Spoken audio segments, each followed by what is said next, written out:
The frozen Montana night held its breath when Evelyn Carter found the dying cowboy in her barn, blood seeping through his shirt, ice crystals in his dark hair. "Don't tell anyone I'm here," he gasped, desperation cracking his voice. She should have refused, should have turned away this dangerous stranger who'd brought violence to her doorstep. But as their eyes met in the flickering lantern light, something shifted in her solitary heart. "Who'd I tell?" she whispered back, sealing both their fates.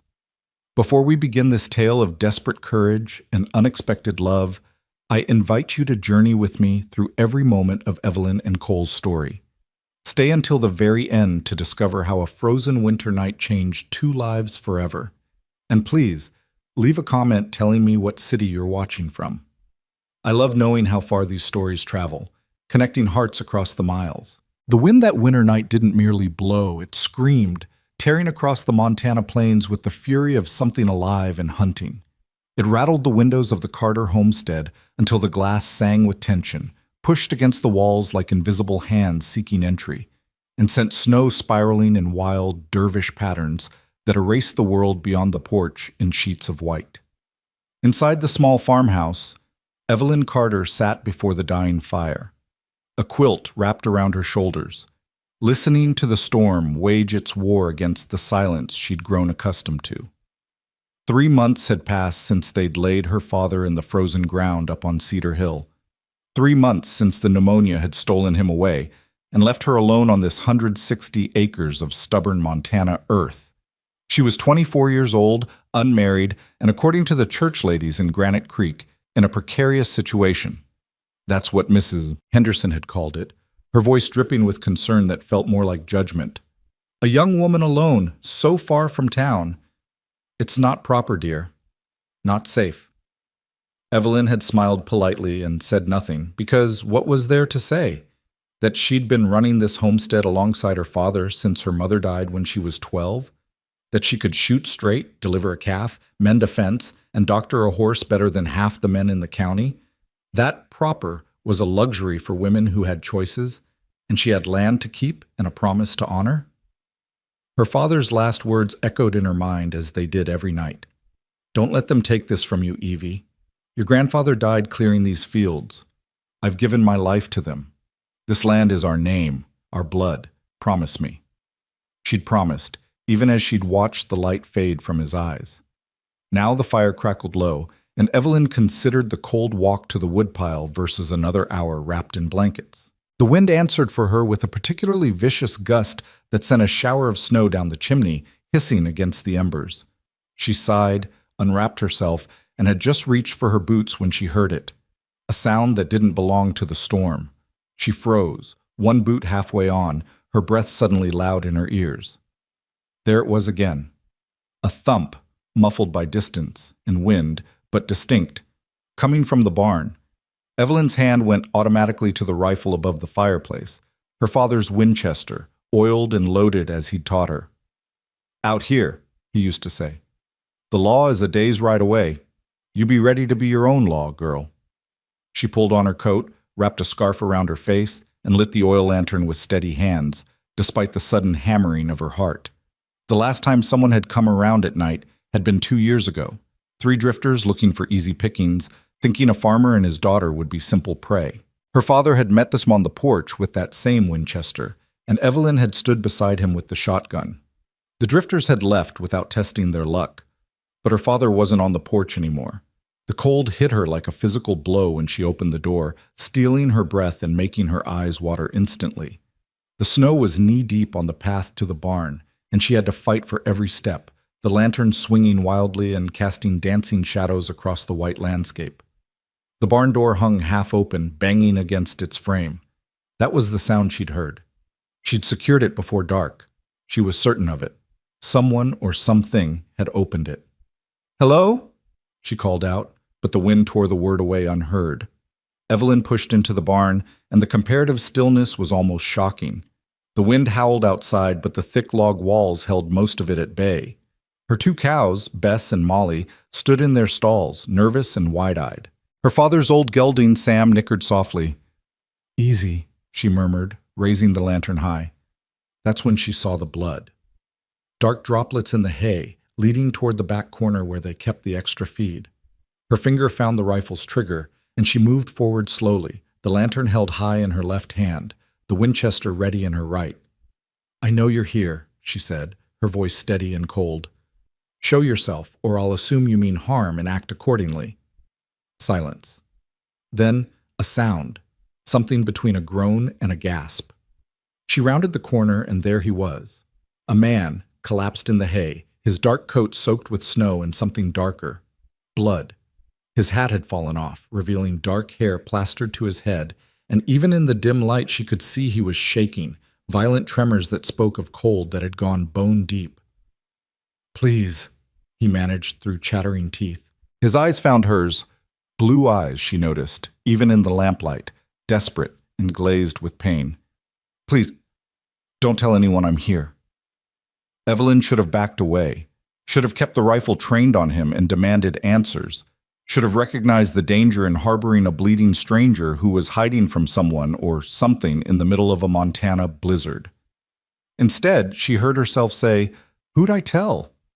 The absurdity of it struck her even as the words left her mouth. It was midnight in a snowstorm. She lived 5 miles from the nearest neighbor, and the town was a 2-hour ride in good weather. Even if she wanted to tell someone, she couldn't. She knelt beside him, setting the lantern down and keeping the rifle close. "Are you shot?" He nodded, his jaw clenched tight against the shaking. "Left side. Went through, I think, a few hours ago." "You've been out here for hours?" She pushed his coat aside and found his shirt soaked with blood. The wound was in his side, just above his hip. "You're lucky you're not dead." "Don't feel particularly lucky," he managed, and despite everything, there was a ghost of humor in his voice. "Can you stand?" "Tried. Couldn't." Evelyn made a decision that would change everything. She set the rifle down, but not out of reach, and slipped her arm under his shoulders. "Then you'll lean on me. The house isn't far, and you'll freeze to death out here before sunrise."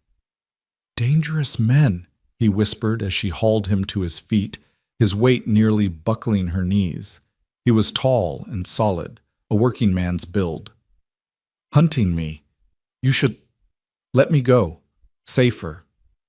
"Safer than having a dead man in my barn for the sheriff to question me about?" She grunted under his weight as they began the agonizing shuffle toward the door. "I think not. Besides, I didn't survive this winter alone to lose my nerve over a bleeding cowboy." "Cowboy," he repeated, almost laughing. "That's generous. I'm just a hand, was a hand, at the Double J." The name meant nothing to her, but she filed it away. They made it 3 steps before he nearly went down, his legs giving out. Evelyn caught him, surprising herself with her own strength. Years of farm work had built muscles the church ladies told her were unladylike. "Stay with me," she commanded. "You don't get to die in my barn without my permission, understand?" "Yes, ma'am," he breathed, and she felt him gather himself, pushing through the pain. The journey to the house took an eternity. The snow fought them for every inch, and twice she thought they'd both go down in the drifts. But Evelyn Carter was her father's daughter. She'd learned stubbornness before she'd learned to walk, and she refused to let this stranger die because she wasn't strong enough. They crashed through her front door in a tumble of snow and blood. She kicked it shut behind them and half-dragged him to her father's bed. She'd been sleeping in her own small room off the kitchen since the funeral, unable to face the empty space where he'd died. "On the bed," she ordered, and he collapsed onto it with a groan that spoke of relief and agony in equal measure. Now, in the better light of the oil lamps, she could see him clearly for the first time. He was perhaps 30, give or take, with a strong jaw dark with days-old stubble, and those striking blue eyes that watched her with a mixture of wariness and desperate hope. His clothes were worn but well cared for, a working man's outfit. His hands, she noticed as he clutched his side, were calloused from rope and reins. "I need to see the wound," she said, already moving to the kitchen for her father's medical supplies. He'd kept a kit for injuries that were too minor for a 3-hour round trip to the doctor. "I'm getting blood on your bed," he said weakly. "Then you'd better not die on it too, because that would be even harder to clean." Despite everything, she saw his mouth twitch toward a smile. She returned with the kit, a basin of water she'd kept warming on the hearth, and clean cloths. "This is going to hurt." "Can't hurt worse than getting shot," he said, but his voice was tight with anticipation. He was wrong. When she peeled back his shirt, the fabric stuck to the wound with dried blood. He made a sound deep in his throat that was purely animal. But he didn't cry out, and he didn't pull away. His hands fisted in the blankets, and sweat broke out on his forehead despite the cold that still clung to him. "You were right," Evelyn said after a moment's examination. "It went through. Missed anything immediately vital, though you've lost a lot of blood." She began cleaning the wound with practiced efficiency. Her father had taught her this too. They'd doctored enough injured animals over the years, and the principles weren't so different. "You need a real doctor, but you're not getting one tonight." "Can't," he gasped. "Can't risk it. They'll find me." "These dangerous men you mentioned." She threaded a needle with steady hands. "What did you do to make them want to kill you?" "Try to do the right thing," he said, and there was such bitter regret in his voice that she looked up from her work. "Always try to do the right thing. Never seems to work out. Hold still." She began to stitch, and to his credit, he barely flinched. "Tell me what happened. If you're going to bleed on my father's bed, I think I deserve a story." He was silent for a long moment, and she thought he might refuse. But then, perhaps because he needed something to focus on besides the needle piercing his flesh, or perhaps because he sensed that she was risking something by helping him, he began to talk. "There's a woman," he started, and Evelyn felt an unexpected twinge of something that might have been disappointment. "Mrs. Sarah Lockwood, widow, about 40, with a small ranch bordering the Double J. Her husband died last spring, horse rolled on him, and she's been trying to run the place herself with just one hired hand." Evelyn nodded, understanding. She knew what that was like. "Theodore Jackson owns the Double J," the cowboy continued, his voice sometimes catching when the needle bit deep. "Biggest spread in the county, 5,000 acres, 100 head of cattle, 20 hands. He's been trying to buy out Mrs. Lockwood for months, says her water rights are messing with his grazing rotation. And she won't sell. Would you?" Evelyn thought of her father's last words, of the 3 generations of Carters who'd bled into this land. No, neither would she. So Jackson decided to persuade her. His jaw tightened, and not from the stitching. 3 nights ago, some of his men, including his foreman, a bastard named Decker, rode out to her place. They were going to burn her out. Make it look like an accident with a lamp. Evelyn's hands stilled. "They told you this?" "I heard them planning it. I was in the bunkhouse when Decker came in, choosing his men. I tried to talk him out of it, tried to say it was murder if Mrs. Lockwood was inside, that we'd all hang if we were caught." He laughed bitterly. "Decker said that's why he wasn't picking me, said I was soft. They left me behind." "But you went anyway." "I rode fast, got there first. Mrs. Lockwood didn't want to believe me, thought I was trying to trick her into leaving so Jackson could claim abandonment. I was still trying to convince her when I saw the torches coming up the road." Evelyn resumed stitching, but she was listening intently now. "I got her out through the back, put her on her horse, told her to ride for Granite Creek, to the sheriff. Then I fired a shot into the air, had to make them think someone was defending the place, buy her time." His eyes closed, remembering. "Decker and his boys came in hard, found me in the barn. I shot out the lantern, and in the confusion, managed to get to my horse. But Decker got a shot off as I cleared the fence. And you've been running ever since. Been running and hiding. Couldn't go back to the Double J, couldn't go to town. Decker would have men watching the roads. I was trying to make it to the next county, find a sheriff Jackson doesn't own, when the storm hit." He opened his eyes and looked at her. "Your barn was the first shelter I'd seen in hours. I'm sorry. I shouldn't have brought this to your door." Evelyn tied off the last stitch and began bandaging the wound. "This Mrs. Lockwood, you think she made it to town?" "I pray she did. If she didn't, if Decker caught her..." He didn't finish the sentence.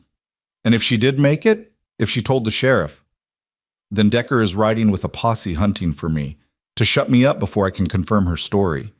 His hand caught hers, and she felt the calluses and the tremor of cold still in him. "You really should turn me out. Come sunrise, they'll be searching every building for 20 miles. Evelyn looked down at their hands, his large and rough, hers smaller but equally work-worn. She thought about her father, about the promises made and the choices that defined a person. She thought about Mrs. Lockwood, alone and desperate, trying to hold on to her dead husband's legacy. She thought about being a woman alone in a hard land and what it meant to help or to turn away. I lived in this house for 24 years, she said quietly. My father built it with his own hands when he married my mother. She died in that bedroom when I was 12, bringing my brother into the world. He didn't survive either. My father worked himself to exhaustion keeping this land, and when the pneumonia took him last November, I held his hand and promised him I wouldn't let anyone drive me off. She met the cowboy's eyes. I know what it means to fight for what's yours. I know what it means to stand against people who think they can take what they want because they're bigger and stronger and richer. She released his hand and stood, gathering the bloody cloths. So no, I'm not turning you out. You stay until this storm passes and you're well enough to ride. And if Decker comes knocking, we'll handle it. You don't even know my name, he said softly. No, she agreed. I don't. Cole Maddox. Evelyn Carter. She nodded toward the bed. Welcome to the Carter homestead, Mr. Maddox. Try not to die in your sleep. I've had enough death in this house to last a lifetime. Despite the pain he must have been feeling, despite the danger and the cold and the blood loss, Cole Maddox smiled. It was a real smile, reaching his eyes, transforming his face from merely handsome to something that made Evelyn's heart skip in a way she wasn't prepared for. I'll do my best, Miss Carter. She turned away, busying herself with cleaning up, acutely aware of how small the house suddenly felt with another person in it. It had been just her for 3 months, and before that, just her and her dying father for weeks. The presence of a vital, living man, even a wounded one, changed the very air. You should rest, she said, keeping her back to him. I'll bank the fire and keep watch. You don't have to... Mr. Maddox, she interrupted, finally turning to face him. You're running from men who want to kill you. You've lost enough blood to fill a bucket, and there's a blizzard raging outside that shows no signs of stopping. I think sleeping might be the least of your concerns, but someone needs to stay awake in case that fever I see starting in your eyes gets worse. I know this house, I know how to tend the sick, and I've been managing alone for months, so yes, I do have to. He studied her for a long moment, and she felt assessed in a way that was different from how the men in town looked at her. They saw a young woman, a potential wife, an anomaly to be either pursued or pitied. Cole Maddox saw something else, an equal, perhaps, or at least someone to be taken seriously. You're not what I expected, he said finally. When you stumbled into my barn bleeding and begging for shelter, what exactly were you expecting? I don't know. Not someone who'd risk harboring a fugitive. Not someone who could stitch a gunshot wound without flinching. He paused. Not someone like you. Evelyn felt heat rise in her cheeks and turned away again. Yes, well, Montana makes us tough or kills us. I wasn't ready to die yet. She heard him shift on the bed, settling in with a groan. Thank you, Miss Carter. I won't forget this kindness. Thank me when you're healed and gone, she said, pulling a chair close to the fire and wrapping herself in a quilt. Thank me when Decker and his men ride past without stopping. Thank me when you're safe. Within minutes, she heard his breathing even out, though it was rough and labored. The fever she'd seen starting in his eyes would get worse before it got better. Bullet wounds almost always brought fever, her father had told her, even when they were cleaned properly. She'd need to watch him through the night, be ready to cool him down if he got too hot, to pile blankets on him if the chills took hold. The wind continued to howl around the house, and snow built up against the windows like nature itself was trying to seal them in. Evelyn fed the fire and listened to Cole's breathing, to the storm, to the creaking of the house settling around them. She thought about dangerous men riding through the night, about a woman fleeing to town with a desperate story, about the choice she'd made to pull a bleeding stranger from her barn instead of leaving him to freeze. Her father used to say that every life was a series of moments where you chose who you were going to be, coward or hero, cruel or kind, selfish or generous. He'd said that Montana tested those choices harder than anywhere else, that the land demanded you be genuine because anything false wouldn't survive the winters. I hope I chose right, Papa, she whispered to the empty room, to the ghost of the man who'd raised her. The fire crackled in response, and from the bed, Cole Maddox shivered in the grip of rising fever. And outside, the storm raged on. Around 2 in the morning, the fever spiked. Evelyn had been dozing in her chair when Cole cried out, a sound of pain and delirium that brought her instantly awake. She rushed to the bed and found him thrashing, his skin burning hot to the touch, sweat soaking through the blankets. "No," he was muttering. "Can't let them. Sarah, run. Have to run."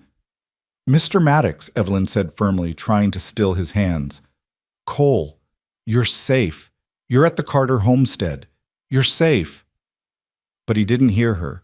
He was somewhere else, reliving that night, fighting his way out of Decker's trap again and again. Evelyn had nursed her father through his final illness. She knew fever, knew its dangers. Moving quickly, she fetched cold water from the kitchen pump. It came up half frozen, which was perfect, and returned with cloths and the basin. She had to peel back the sweat-soaked blankets and unbutton his shirt to reach his chest and neck, where the fever burned hottest. In the lamplight, she could see he was lean and muscled from years of hard work, his skin marked with the scars of a life spent outdoors, rope burns on his hands, a long white line across his ribs that spoke of some old injury, smaller marks she couldn't identify. "Easy," she murmured, bathing his face and neck with the cold cloths. "Easy, Cole. The fever has you, but it will pass. It will pass." She worked through the early morning hours, changing cloths as they warmed from his skin, speaking to him in a low, steady voice, even though she knew he couldn't hear her. She told him about the homestead, about her father and mother, about the life she'd lived here. She told him things she'd never told anyone, words spilling out in the intimate darkness, shared with a stranger who would never remember them. "Sometimes I'm so lonely I forget how to talk," she admitted, as she pressed a fresh cloth to his forehead. "I go days without speaking aloud. The animals don't care, and there's no one else to hear. Papa used to fill up all the silence, always had a story or a lesson or a joke. Now there's just quiet, and sometimes I think the quiet will swallow me whole." Cole's hand suddenly caught hers, his grip surprisingly strong for someone so fevered. His eyes open, but they were glazed and unfocused. "Don't be lonely," he murmured. "Too good to be lonely." Then his eyes closed again, and his grip loosened, and Evelyn found herself holding his hand in both of hers, feeling the rapid pulse at his wrist. "You don't even know me," she whispered. But she didn't let go. The fever broke just before dawn. Evelyn knew the moment it happened because she'd been watching him so intently that she caught the instant his breathing changed, becoming deeper and more natural. The tight lines of pain around his eyes eased, and some of the color returned to his face. She sagged in her chair with relief so profound it made her dizzy. Then, because she was practical above all things, she checked his bandages, found them clean, checked his wound, found it showing no signs of infection, and finally allowed herself to believe he would survive. The storm was still raging outside when she returned to her chair, but the house felt different now. Warmer somehow. Less empty. She must have fallen asleep because she woke to find pale morning light struggling through the snow-blocked windows and a pair of blue eyes watching her with clear awareness. "Morning," Cole said, his voice rough but lucid. "Did I survive?" Evelyn sat up, rubbing her neck where it had kinked. "Barely. Your fever spiked around 2. You've been out since then." "And you stayed up all night watching me?" "Someone had to. You were ranting about running and burning barns and someone named Sarah." He winced. "Sorry." "Don't apologize for delirium." She stood, stretching muscles stiff from the awkward sleeping position. "How do you feel?" "Like I got shot and then dragged through a snowstorm." "Accurate." She moved to the kitchen area, suddenly self-conscious under his steady gaze. "Can you keep down broth?" "I can try." She had soup bones from the chicken she'd butchered 2 days ago, and she put them on to simmer with vegetables from her root cellar. While the broth cooked, she went to check on the animals, fighting through snow that had drifted nearly to her waist in places. The barn was cold but secure. She fed and watered the animals, milked the cows, and gathered the eggs from the chickens that roosted in the loft. Normal tasks, the everyday rhythm of farm life. Except nothing was normal anymore, because there was a wanted man in her father's bed and dangerous riders somewhere out in the storm. When she returned to the house, Cole had managed to sit up, though he was pale and sweating from the effort. "You shouldn't be moving," she scolded, setting down her burdens. "Couldn't just lie there while you did all the work." "You were shot yesterday. I think lying there is exactly what you should be doing." "It's not yesterday anymore." "Fine. You were shot the day before yesterday. Better?" He smiled, and again she felt that odd flutter in her chest. "Much better." She served him broth and a piece of bread, watching as he ate slowly but with determination. Good. If he could keep food down, he was truly on the mend. "The storm doesn't look like it's letting up," Cole observed, glancing at the snow-blocked windows. "No, we're stuck here for at least another day, maybe two." "I'm sorry." "For what? The weather?" She sipped her own broth. "I've been snowed in before. We have food, we have heat, we have shelter. We'll manage." "I meant for bringing danger to your door." Evelyn set down her cup and looked at him directly. "Mr. Maddox, Cole, I made a choice last night. I could have left you in the barn to freeze, or I could help you. I chose to help. That wasn't about you, not really. That was about who I want to be, who my father raised me to be. So stop apologizing." He held her gaze, and she saw something shift in his expression. Respect, maybe, or gratitude, or something deeper she wasn't ready to name. "Your father raised a remarkable woman," he said quietly. "He raised a stubborn one," she corrected. "Remarkable remains to be seen." The day passed slowly, the storm still howling outside, the two of them trapped together in the small house. Cole slept most of the time, his body demanding rest to heal. When he was awake, they talked. Careful conversation at first, dancing around the dangerous topics. But as the hours wore on, they began to open up. He told her about growing up in Kansas, about a father who drank, and a mother who died young, about drifting west looking for work and finding it on the Double J. He told her about the other hands, about the long days riding fence and moving cattle, about sleeping under stars and eating trail dust.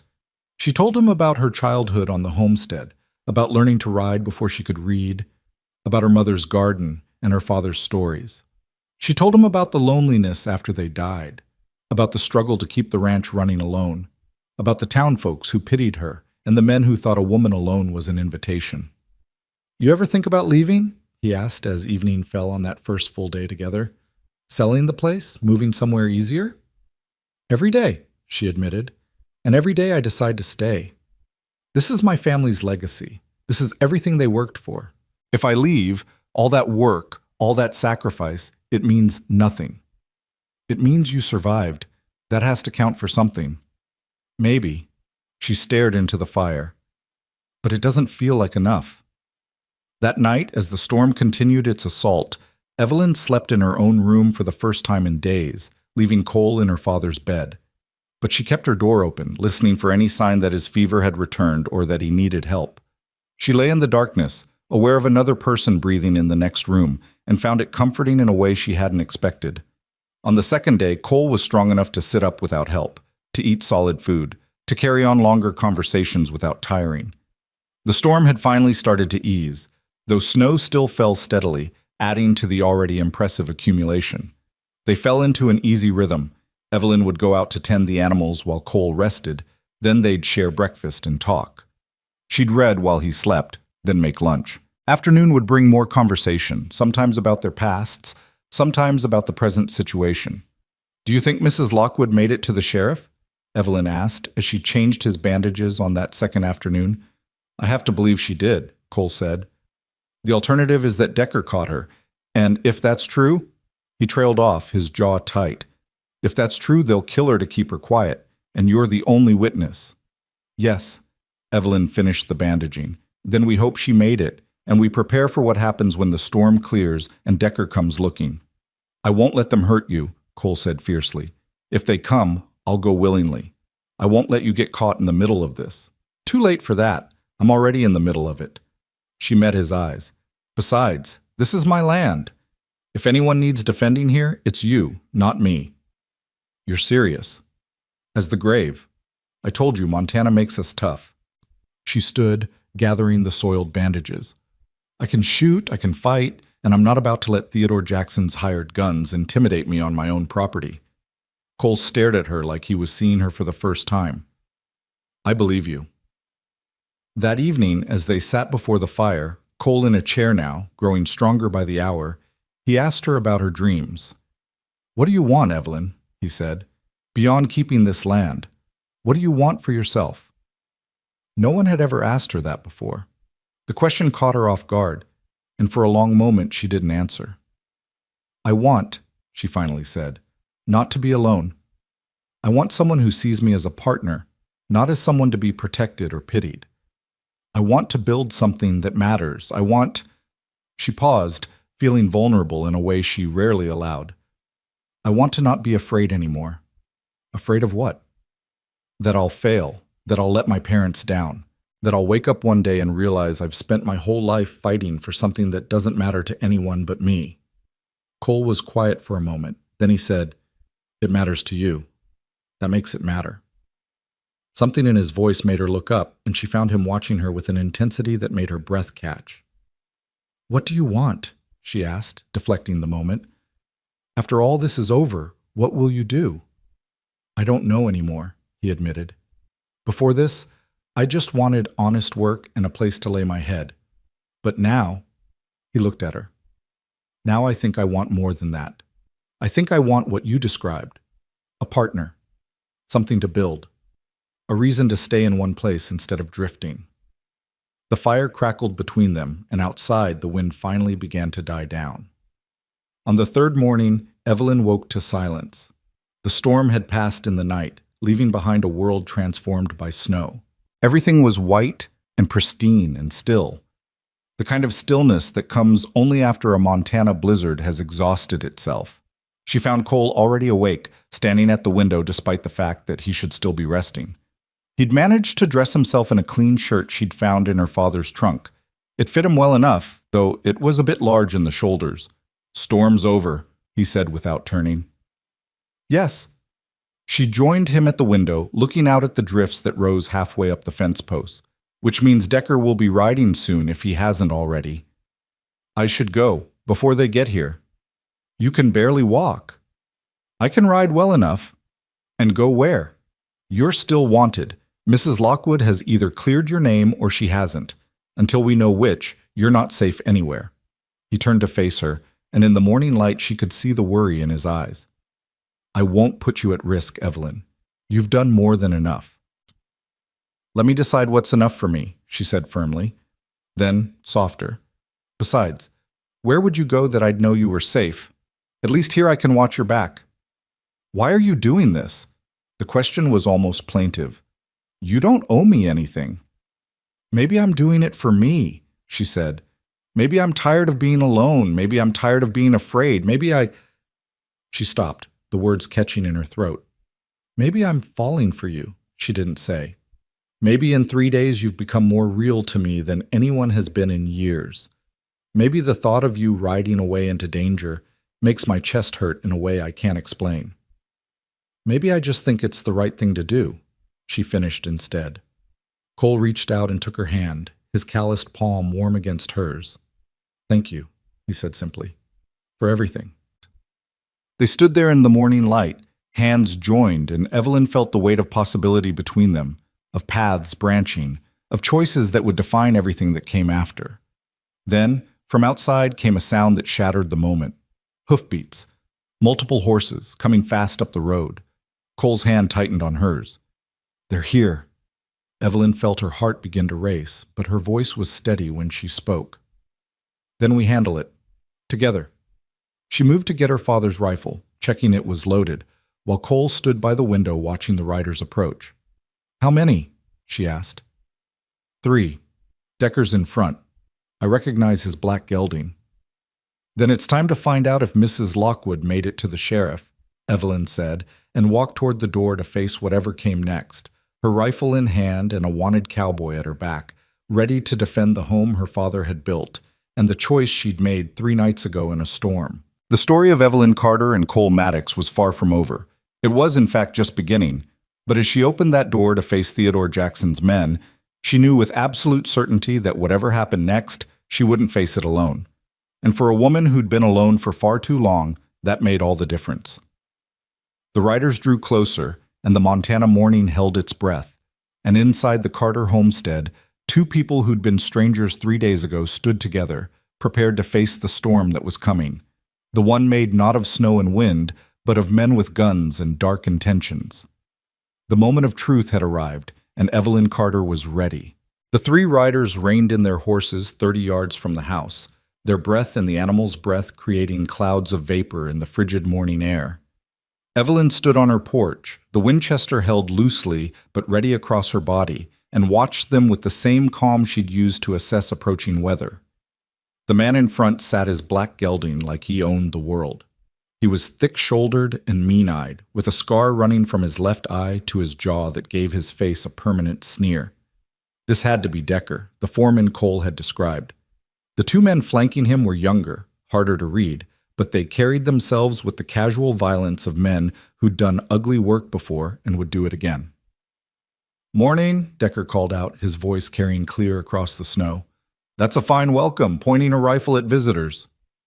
"Visitors knock at a reasonable hour and wait to be invited in," Evelyn replied, her voice steady and cold as the air around them. "You're on Carter land uninvited. State your business or turn around." Behind her, just inside the doorway where he couldn't be seen but could hear everything, Cole had positioned himself with her father's old revolver. She'd given it to him despite his protests, and now she was glad she had. If this went wrong, they'd need every advantage. "Carter land, is it?" Decker's eyes swept over the homestead, assessing, calculating. "You'd be old George Carter's girl then. Heard he passed. Sorry for your loss." He didn't sound sorry at all. "I appreciate your condolences," Evelyn said flatly. "Now state your business." "We're looking for a man, fugitive, dangerous criminal named Cole Maddox. You seen anyone like that around here?" "I've seen 3 men who rode onto my property without permission, disturbing my morning. Beyond that, no." One of the younger riders shifted in his saddle, his hand drifting toward his gun. Evelyn's finger moved to the Winchester's trigger, a subtle shift, but one Decker caught immediately. He held up a hand, stopping his man. "Easy now," Decker said, though whether he was talking to his rider or to Evelyn wasn't clear. "No need for trouble. We're just doing our duty, looking for a criminal. This Maddox, he shot a man 3 nights ago. We got a right to search for him." "You have warrants?" Evelyn asked. "Papers from the sheriff authorizing you to search private property?" Decker's jaw tightened. "Don't need warrants to look for a murderer." "Actually, you do. This is America, not some feudal kingdom. Unless you've got papers from the sheriff giving you authority, you're just 3 armed men trespassing on a woman's property. Now I'll ask one more time. State your legal business or leave." The morning sun glinted off the snow, painfully bright, making Evelyn squint slightly. But she didn't lower the rifle, didn't break eye contact with Decker.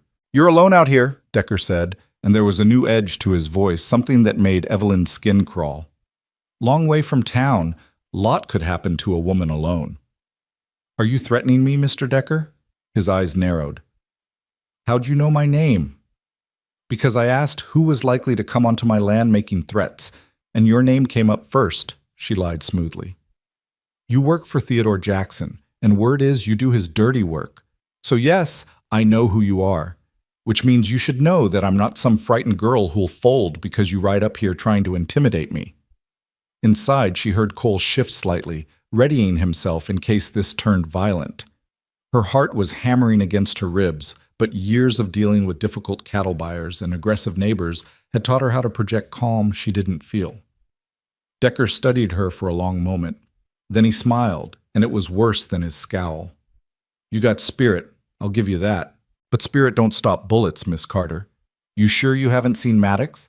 Maybe nursing a wounded man in that barn of yours? We saw smoke from your chimney, knew someone was home despite the storm. I'm here, as you can see, and I haven't seen your fugitive. Now, if you're done wasting my time, I've got animals to feed and work to do. Mind if we check your barn? Just to be sure?" "Yes, I mind. You have no legal authority here. You leave now or I send my hired hand to town to fetch the sheriff, and we'll see what he has to say about Theodore Jackson's men harassing a lone woman." It was a bluff. She had no hired hand, but it worked. Decker's eyes flicked to the house, perhaps wondering who might be inside, how many people might be watching. The lie created uncertainty, and uncertainty was almost as good as an actual advantage. "Your hired hand," Decker repeated slowly. That's so. That's so. He's inside right now, in fact, and he's got a clear shot at all three of you through that window. Another lie, but Cole was inside, and he did have a gun. So I'd suggest you do your searching elsewhere, Mr. Decker. There's a lot of Montana between here and the county line. I'm sure your fugitive is hiding somewhere, but it's not on Carter land. The standoff stretched out, tense as a drawn bowstring. Evelyn could feel sweat starting to bead on her back despite the cold, could feel her arms beginning to ache from holding the rifle ready. But she didn't move, didn't flinch, didn't give Decker any sign of weakness. Finally, Decker touched his hat in a gesture that was more mockery than respect. We'll be going then. But, Miss Carter, if I find out you're hiding Maddox, if I find out you lied to me this morning, there'll be consequences. Mr. Jackson doesn't take kindly to people interfering in his business. And I don't take kindly to threats on my own land, Evelyn shot back. Now ride out before I decide you're trespassing with intent to harm and defend my property accordingly.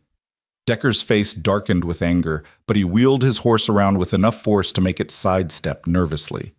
The other two riders followed, and together they cantered back down the road, throwing up sprays of snow. Evelyn watched them until they disappeared over the rise, her rifle still ready, her body still tense. Only when they were completely out of sight did she lower the Winchester, and only then did her hands start to shake. Cole appeared in the doorway immediately, moving faster than he should have given his injury. That was the bravest damn thing I've ever seen, he said, his voice rough with emotion. That was the stupidest damn thing I've ever done, Evelyn corrected, her legs suddenly weak. She sat down hard on the porch steps, the rifle across her knees. He could have shot me. They all could have shot me. But they didn't. Cole sat beside her, close enough that their shoulders touched. You faced down 3 armed men and sent them packing with nothing but a rifle and pure grit. And several lies about a hired hand, she added, then laughed shakily. God, my father would have been proud and furious in equal measure. Proud that I stood my ground, furious that I took such a risk. You saved my life, Cole said quietly. Again. Evelyn turned to look at him, really look at him. In the bright morning sun, she could see the dark circles under his eyes from pain and fever, the pallor that lingered from blood loss, the worry lines etched around his mouth. But she could also see the strength returning to him, the determination in his jaw, the way he looked at her like she was something miraculous. We don't know that yet, she said. They could come back. Probably will come back once Decker gets suspicious about why a woman alone would be so confident.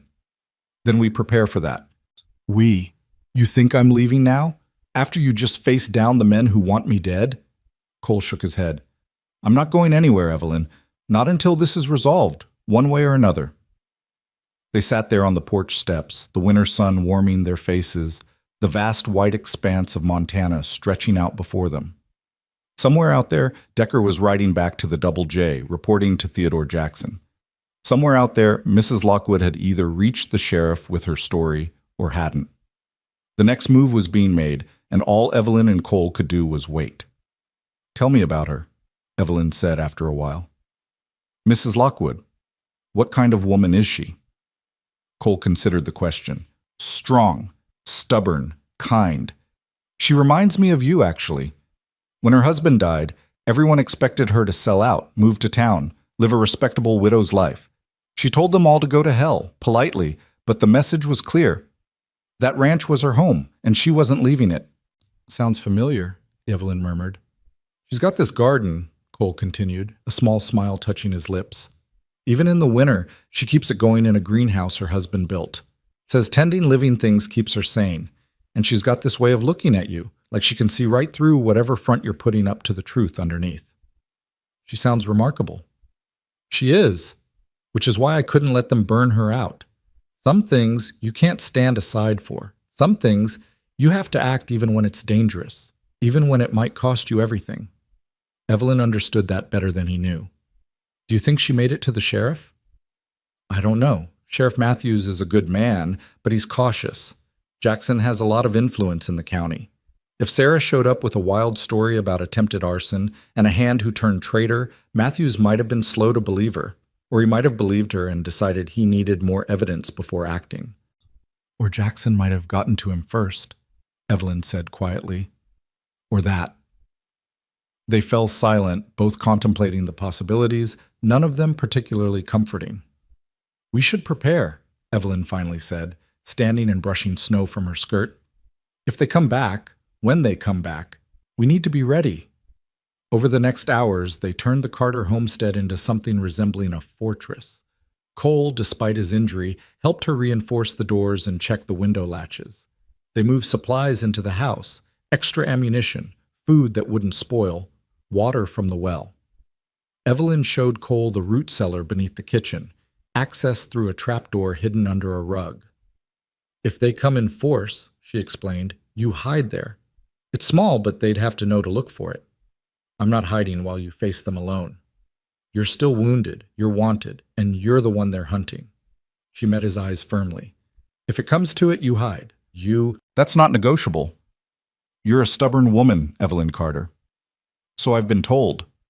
As the day wore on, they settled into a routine born of necessity. Evelyn did the outside work while Cole watched from the windows, his borrowed revolver always close at hand. She fed the animals, gathered eggs, broke ice on the water trough. Normal tasks, but performed with one eye always on the horizon, watching for riders. In the afternoon, Cole insisted on helping her split wood despite her protests. I can sit around being useless, or I can do something, he said. My choice.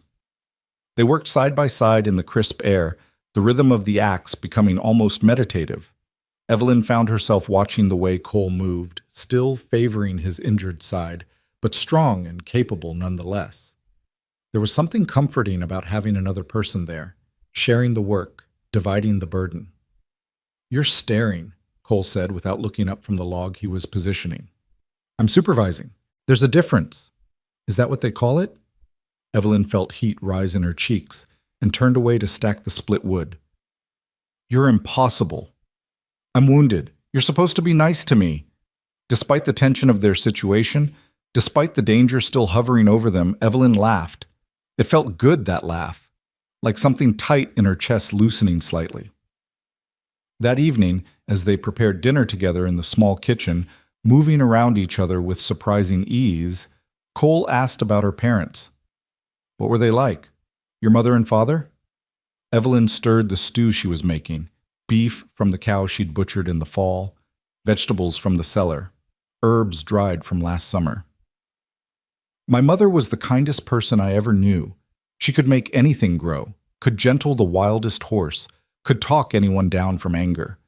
Papa used to say she was too good for this hard land, but she loved it here, loved the big sky, the freedom, the challenge of it. How did she die? Childbirth. She wanted to give Papa a son so badly. We didn't know there were complications until it was too late. By the time we got the doctor out from town, she was gone, and the baby with her.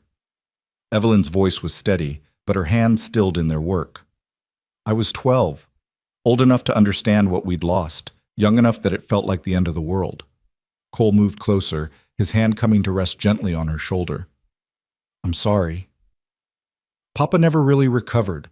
Oh, he functioned, worked the land, raised me, taught me everything he knew, but something in him died with her.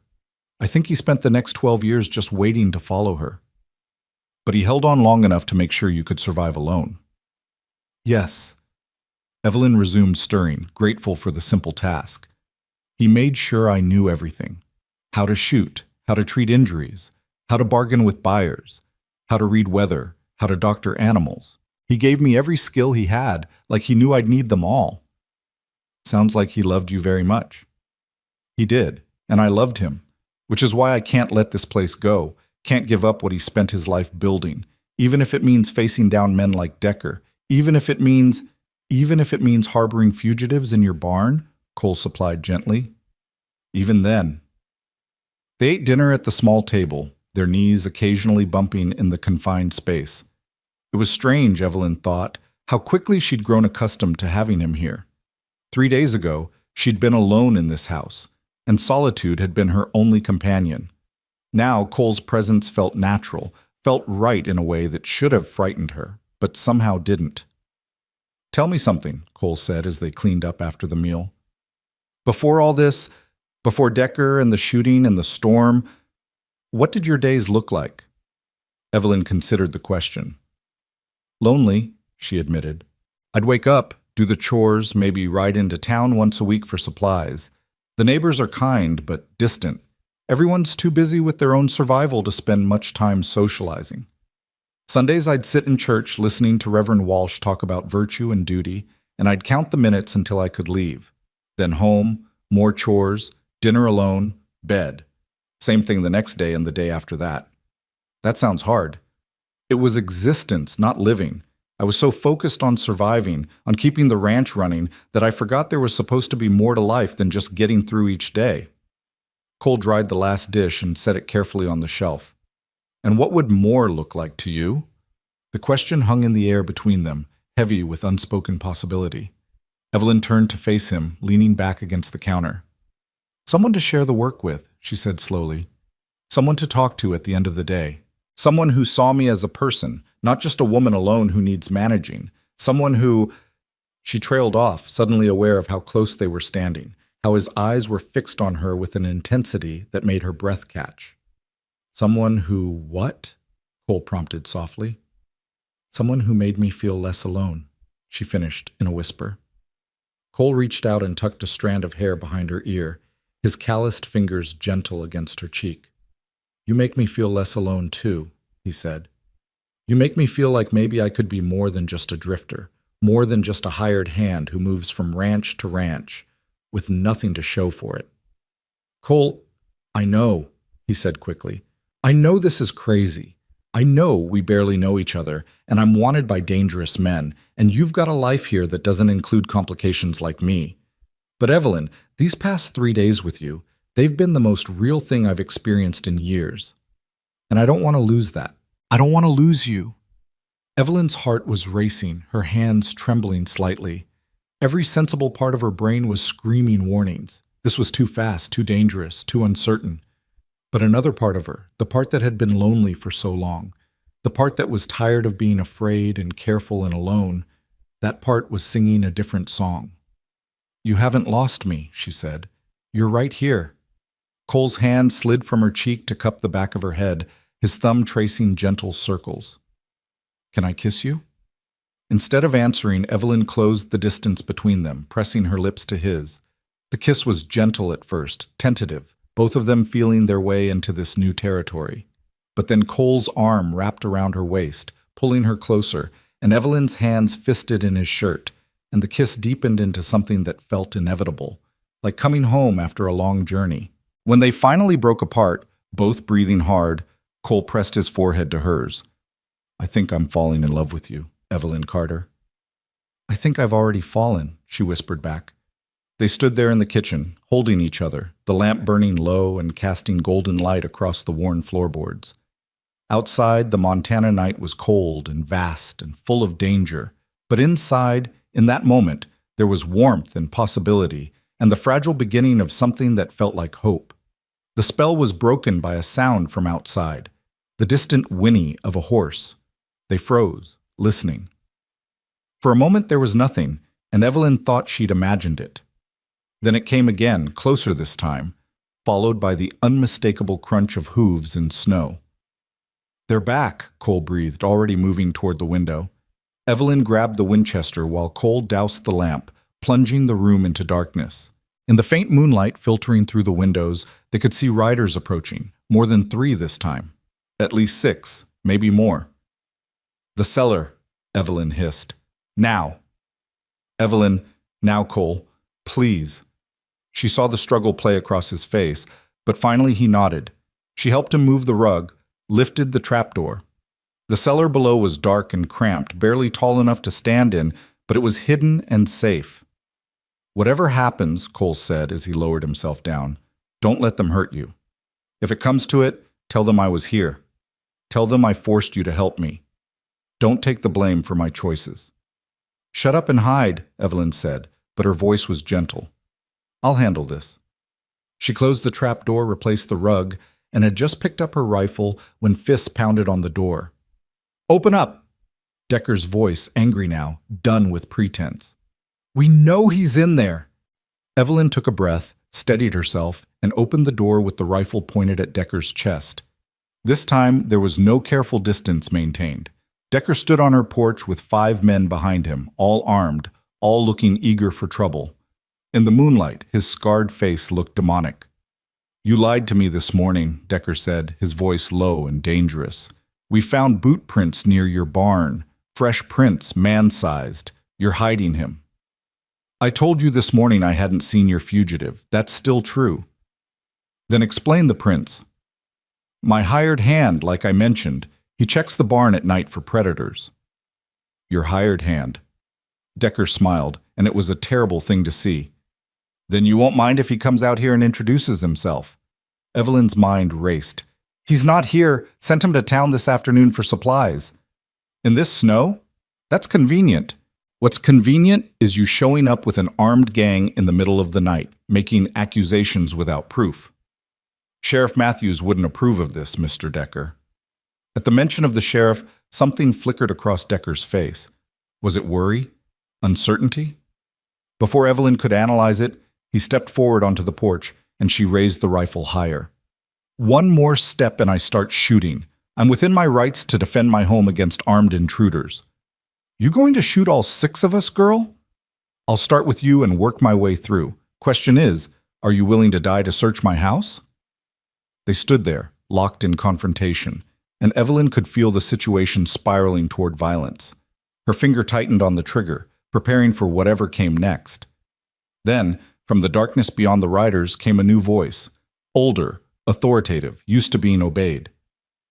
"That's enough, Decker." Everyone turned. Another rider approached, moving his horse carefully through the snow. As he entered the circle of light from the porch lamp, Evelyn saw a man in his 50s, weather-beaten and stern, with a silver star pinned to his coat. Sheriff Matthews. "Sheriff," Decker said, and there was definitely worry in his voice now. "We were just harassing a young woman on her own property in the middle of the night?" The sheriff reined in beside Decker. "That what you were doing?" "We're looking for Cole Maddox. We have reason to believe—" "I know what you believe," Matthews interrupted, "and I know why you're looking for him. Question is, do you know that Sarah Lockwood rode into my office 2 days ago with a very interesting story?" The silence that followed was profound. Evelyn's heart leaped with hope, but she kept her expression neutral, her rifle steady. "Mrs. Lockwood is alive?" Cole's voice came from inside the house. He'd emerged from the cellar when he heard the sheriff. He appeared in the doorway behind Evelyn, the revolver in his hand. "She made it?" "She made it," Matthews confirmed, his eyes moving between Cole and Evelyn. "Rode through that storm half frozen but determined. Told me everything. About Jackson's plans to burn her out, about Decker here choosing his men, about you riding ahead to warn her and taking a bullet for your trouble." "That's a lie," Decker snarled. "Maddox is the one who—" "Save it," Matthews cut him off. "I've got 3 of your boys in custody already. They talked, Decker, gave you and Jackson up to save their own necks.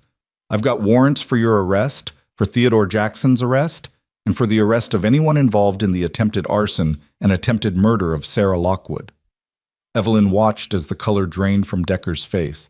Around him, his men were looking at each other nervously, calculating their odds, wondering if loyalty to Jackson was worth fighting a lawman. "That's not how this is going to go," Decker said, his hand moving toward his gun. "We outnumber you, Matthews. You and this girl and that traitor Maddox, you don't have a chance." "Maybe not," Matthews agreed calmly. "But I didn't ride out here alone."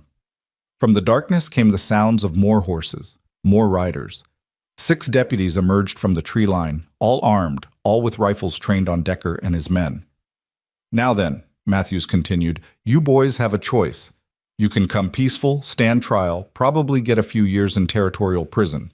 Or you can draw on a lawman, which is a hanging offense, and die right here in Miss Carter's yard. Your choice, but you've got about 5 seconds to make it." One of Decker's men immediately raised his hands. "I'm done," he said. "I didn't sign on for murder or hanging." Another followed suit, then another. Within moments, only Decker remained defiant, his hand still hovering near his gun, rage and calculation warring in his eyes. "Don't be stupid, Decker," Cole said from the doorway. "It's over. Jackson's finished, you're finished. Take what mercy you can get." For a long moment, Evelyn thought Decker might draw anyway, might decide that dying in a gunfight was better than hanging. But finally, with a curse that made Evelyn grateful for the cold that kept her windows closed, he raised his hands. Matthews's deputies moved in quickly, disarming and binding Decker and his men. The sheriff himself dismounted and approached the porch, his eyes moving between Evelyn and Cole with something that might have been approval. "Miss Carter," he said, touching his hat, "I apologize for the disturbance. I've been tracking these boys since Mrs. Lockwood came to town, but they kept moving. When she mentioned you'd be on their likely search route, I came as fast as I could." "I appreciate that, Sheriff," Evelyn said, finally lowering her rifle. Her arms were shaking from holding it ready for so long. Matthews turned to Cole. "As for you, Maddox, you're clear. More than clear. Mrs. Lockwood called you a hero, said you saved her life. She's pressing charges against Jackson and Decker, and her testimony combined with what the other boys told us is enough to hang the lot of them." Cole sagged against the doorframe, the relief visible in every line of his body. "She's really all right?" "She's fine. Staying at the boarding house in town, waiting to give her full statement. She asked about you, wanted to know if we'd found you safe." "I owe her everything," Cole said quietly. "You owe Miss Carter here too, I'd say," Matthews observed, his sharp eyes taking in the scene. Cole in a borrowed shirt, standing in Evelyn's doorway in the middle of the night, the way they stood close to each other despite the sheriff's presence. Nursing a wounded man through a blizzard takes courage, or foolishness. Sometimes both. "Sometimes both," Evelyn agreed, meeting the sheriff's eyes steadily. She wouldn't apologize for her choices, wouldn't act ashamed for helping someone in need. Matthews studied her for a moment, then nodded slowly. "Your father raised a brave daughter, Miss Carter. Stubborn too, I'd wager. I've been told that once or twice." "Well, your stubbornness might have saved a good woman's life and brought down one of the worst operations in the county. Theodore Jackson's been running roughshod over folks for years, but he finally pushed too far." Matthews turned back to his deputies, who had Decker and his men secured. "We'll be heading back to town. I'll need statements from both of you tomorrow, if you're able to ride in." "We'll be there," Cole confirmed. After the sheriff and his prisoners had disappeared into the night, their hoofbeats fading into silence, Evelyn and Cole stood on the porch watching the empty road. The stars were brilliant overhead, cold and distant and beautiful, and the world felt suddenly full of possibility. "It's over," Evelyn said softly. "You're safe." "Thanks to you." Cole turned to face her, taking both her hands in his. "Evelyn, I meant what I said earlier. I'm falling in love with you. And now that I'm not a fugitive anymore, now that I'm free to make my own choices, I want to choose you, if you'll have me." Evelyn looked up at him, at this man who'd stumbled into her barn 3 nights ago and somehow changed everything. She thought about loneliness, about promises made to dying fathers, about the difference between existing and living. "I'll have you," she whispered. "Stay, Cole. Stay and help me build something here. Stay and make this place a home, instead of just a burden I carry." He kissed her then, deep and thorough, a promise sealed with touch. And when they finally went back inside, closing the door against the cold Montana night, it was together. No longer 2 people alone, but 2 people finding their way towards something neither had dared hope for. The danger had passed, but the story was just beginning. Morning came soft and golden, the kind of Montana dawn that made the hardships of winter seem almost worthwhile. Evelyn woke in her own bed for the first time in days without the weight of fear pressing on her chest.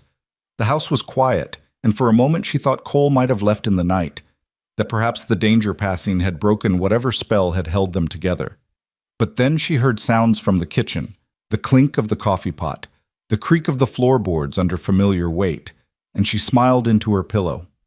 She dressed quickly, braiding her hair with practiced efficiency, and emerged to find Cole standing at the stove attempting to make breakfast. He'd clearly raided her pantry and was now staring at a pan of eggs with the concentration of a man defusing a bomb. "They're just eggs," she said from the doorway, unable to suppress her amusement. He jumped slightly, then grinned sheepishly. "I can rope a steer and break a horse, but apparently cooking defeats me. I wanted to surprise you with breakfast." "Consider me surprised." She moved to his side, gently taking the spatula from his hand. "You've got them on too high heat. They'll burn." "See, this is why I need you," he said, and though his tone was light, there was sincerity underneath. They worked together in comfortable silence, Evelyn rescuing the eggs while Cole sliced bread and set the table. It felt domestic and natural, and Evelyn found herself imagining 1,000 mornings just like this one, stretching out into a future she hadn't dared contemplate before. Over breakfast, they discussed the practicalities of what came next. They needed to ride to Granite Creek to give their statements to Sheriff Matthews. Cole needed to collect his wages from the Double J, assuming Jackson hadn't already fled or hidden any money owed. And there were decisions to be made about the future, conversations that felt both thrilling and terrifying. "I don't have much to my name," Cole admitted, pushing scrambled eggs around his plate.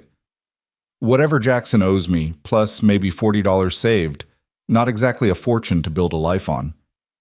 "I don't have much either," Evelyn replied. "This land, the animals, some savings my father left. We're not rich, but we have enough to survive if we're careful." "We," Cole repeated softly, and Evelyn realized she'd been saying it all morning. Not I or you, but we. The word felt right on her tongue. "Is that presumptuous?" she asked. "We barely know each other. Maybe once you're healed and free, you'll want to move on, find something better than a struggling homestead and a woman who's too stubborn for her own good." Cole reached across the table and took her hand. "Evelyn, I've been drifting for 10 years. Worked dozens of ranches, slept in 100 bunkhouses, never stayed anywhere long enough to call it home. And in 3 days with you, I've felt more at home than in all those years combined. I'm not going anywhere unless you send me away." "I'm not sending you away," she said firmly. "But Cole, you need to understand what you're choosing. This isn't easy land. Winters are brutal. Summers can be just as hard. The work never ends, and the profit margins are thin. I'm barely keeping this place afloat alone." "Then it's good you won't be alone anymore." The simple certainty in his voice made something warm bloom in Evelyn's chest. She squeezed his hand, feeling the calluses that matched her own, the strength that came from years of hard work. "We should go to town," she said. "Get this business with the sheriff settled. And I want to meet Mrs. Lockwood. Thank her for being brave enough to ride through that storm." "She'll like you," Cole predicted. "Two stubborn women who refuse to be pushed around. You'll get along like a house on fire." They saddled up an hour later, Evelyn on her father's old gelding Sam, and Cole on one of the Double J horses he'd ridden in on, technically stolen, but given the circumstances, Sheriff Matthews had indicated he'd overlooked that particular transgression. The ride to Granite Creek took nearly 3 hours through snow that was slowly beginning to melt under weak winter sun. The town was small, just a main street with a dozen buildings clustered around it like settlers circling wagons.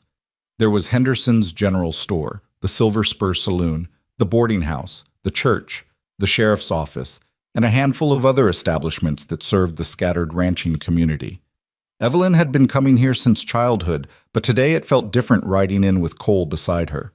People noticed.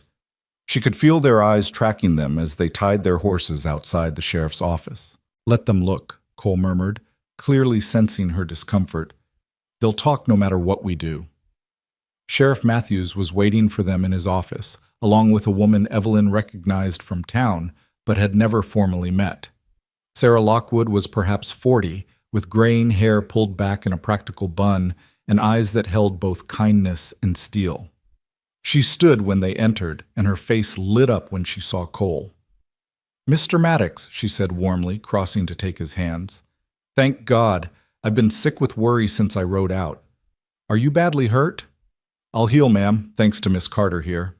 Cole gestured to Evelyn. "Mrs. Lockwood, this is Evelyn Carter. She found me half frozen in her barn and saved my life." Sarah turned to Evelyn with frank assessment in her gaze. "Did she now? That took courage, Miss Carter. Not many would risk harboring a wounded stranger with Decker on the hunt." "He needed help," Evelyn said simply, "and he was trying to do the right thing. That counted for something." "It counted for everything," Sarah replied, and Evelyn found herself being pulled into an unexpected embrace. "Thank you. Thank you for protecting him, for giving him shelter. He saved my life, and you saved his. That makes us family in my book." Evelyn returned the embrace, surprised by the sudden emotion welling up in her throat. She'd been alone for so long that the simple warmth of female companionship, of connection, felt overwhelming. The next hours were spent giving detailed statements to Sheriff Matthews. Cole recounted everything from the moment he'd overheard Decker's plans to the moment he'd been shot escaping Sarah's ranch. Sarah corroborated his story, adding her own harrowing tale of riding through the blizzard to reach town. Evelyn described finding Cole, the confrontations with Decker, everything she could remember. Matthews took notes with methodical care, occasionally asking clarifying questions. When they finished, he sat back and studied them over steepled fingers. "Jackson's already left the territory," he said. "Ran the moment he heard I had Decker in custody. Got a wire out to neighboring sheriffs, and he'll be caught eventually. But his empire's done. The Double J is being liquidated to pay debts and restitution. Decker and his boys will stand trial next month. It'll be quick, given how many of them are talking to save their own necks." "What about the others?" Cole asked. "The hands who weren't involved in any of this. They'll be out of work." "Some already found new positions. Others are waiting to see who buys the Double J when it goes to auction." Matthews paused. "You could bid on it, Maddox. You've got a reputation as a good hand, and with Mrs. Lockwood's testimony about your character, a bank might extend credit." Cole laughed, but there was no humor in it. "With what collateral, Sheriff? I've got $40 and a borrowed horse." "You've got more than that," Sarah interjected. "You've got my gratitude, which I can express in the form of a loan if you're interested. My husband left me better off than folks realize, and I'd be honored to invest in your future." "Mrs. Lockwood," "Sarah, please." "Sarah, I can't accept." "You can and you will," Sarah said firmly. "Consider it a business investment.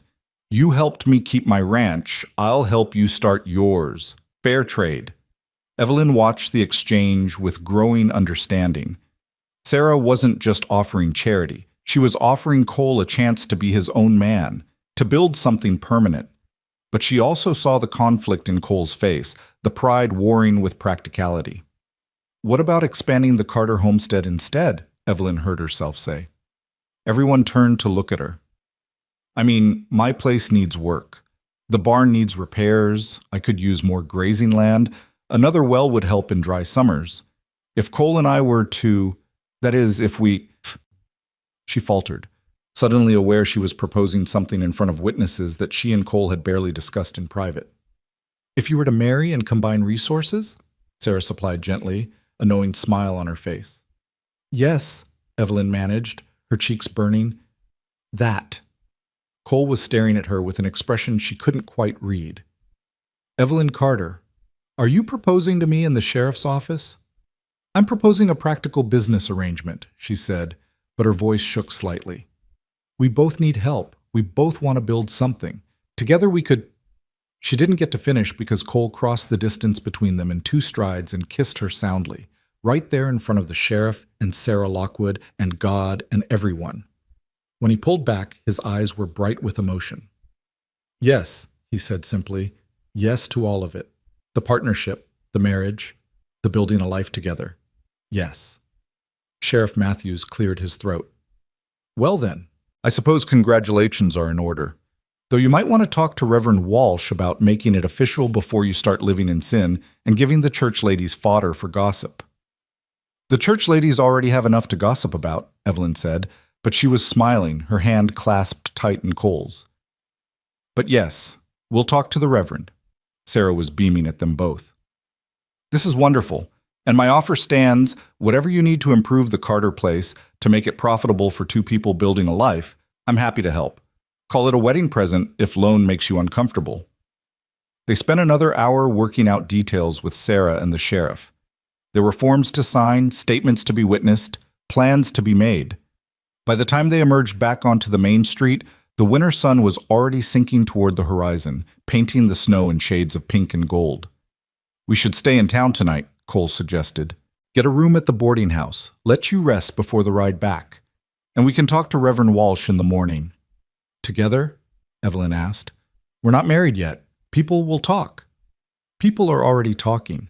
I saw at least 3 curtains twitch while we were in the sheriff's office." He pulled her close, heedless of whoever might be watching.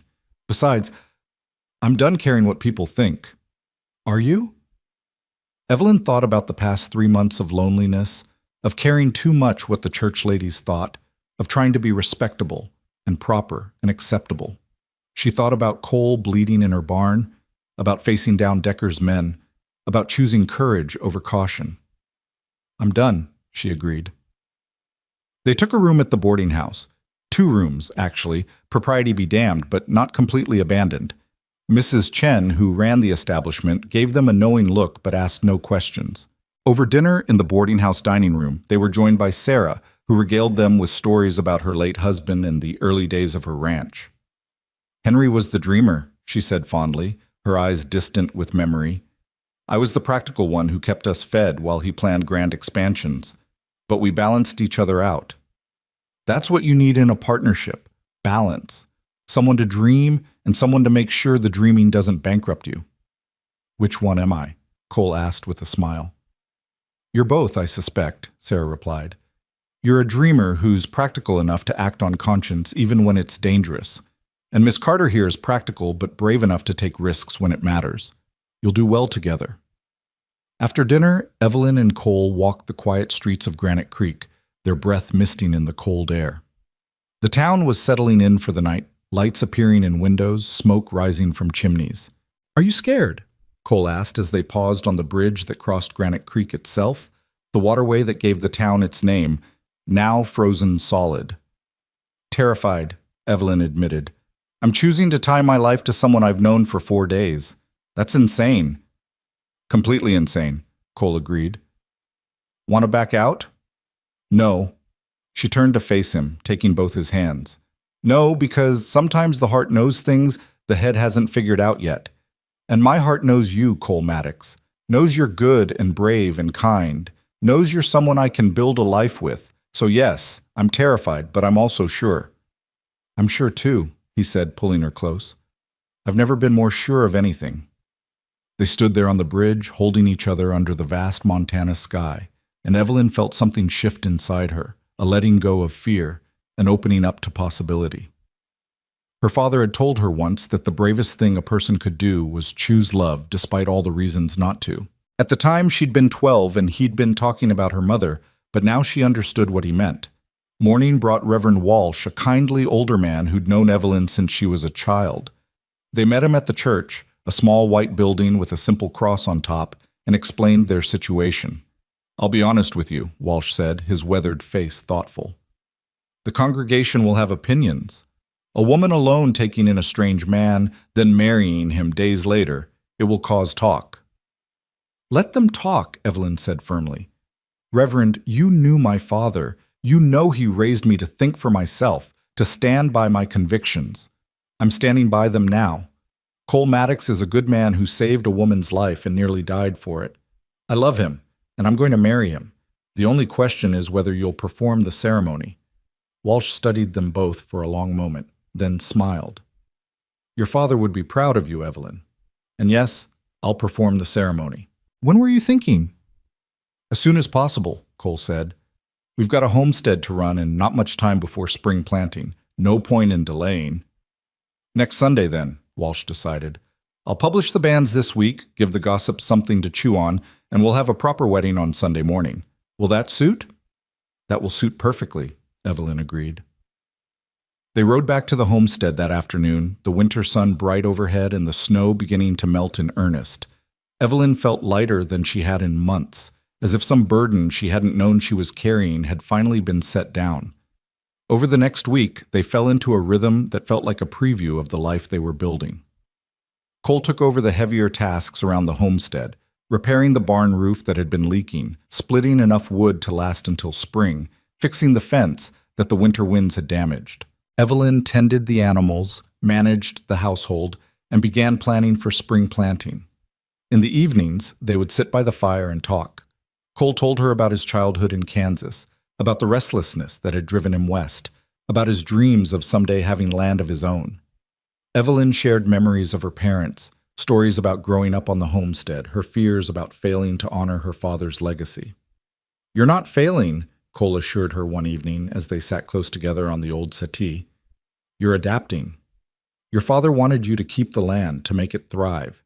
You're doing that, just not alone anymore." "I keep thinking he would have liked you," Evelyn said softly. "He always said the measure of a man was what he did when no one was watching, when there was nothing to gain. You rode into danger to save Sarah when you had everything to lose. That would have mattered to him. I hope I get the chance to prove worthy of his daughter, Cole replied, kissing her forehead gently. They maintained careful propriety during that week. Cole slept in the main room on a pallet by the fire, Evelyn in her own bed behind a closed door. But the anticipation built between them like spring tension, the awareness of what Sunday would bring adding sweetness to every glance, every accidental touch. Sarah rode out midweek with a wagon full of supplies. She brought fabric for a dress. Every bride deserves something special, she insisted, along with food for a wedding breakfast and her own particular brand of practical advice. Marriage isn't always easy, she told Evelyn as they worked together in the kitchen, Cole having made himself scarce to give them privacy. There will be hard days, times when you question why you chose this. But if you remember that you're partners, that you're working towards something together, you can weather anything. How did you and your husband manage? Evelyn asked, cutting vegetables for stew. We talked about everything. Money, plans, fears, hopes. We didn't let resentments fester, and we never went to bed angry. Life's too uncertain to waste time on grudges. Sarah paused in her work. Henry died suddenly, Evelyn. One moment he was alive and planning our future, the next he was gone. I'd give anything for one more day with him, one more conversation. So my advice is this. Don't waste the time you have. Love fiercely, fight fair, and never take a single day for granted. Evelyn found herself blinking back tears. Thank you, Sarah, for everything, for being brave enough to go to the sheriff, for believing in Cole, for helping us now. You gave me back my future when you saved Cole, Sarah said, pulling Evelyn into an embrace. He gave me back my home, and you gave him back his life. We're bound together now, the three of us.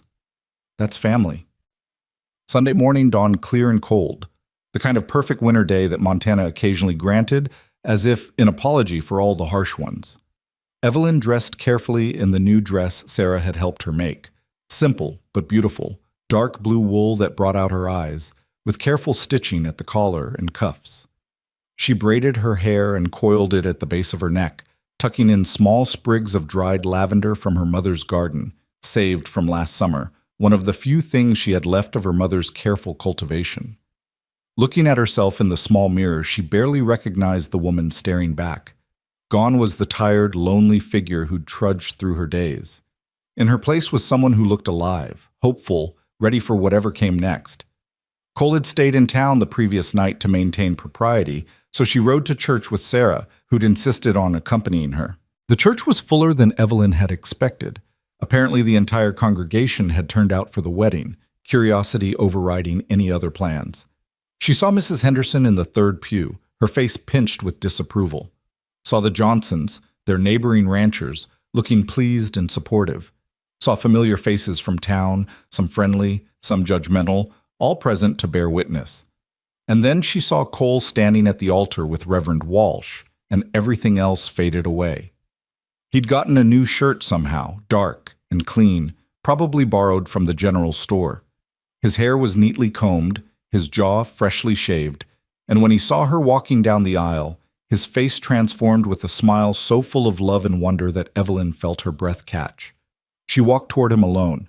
There was no one to give her away, her father gone, and no male relative to perform the traditional duty.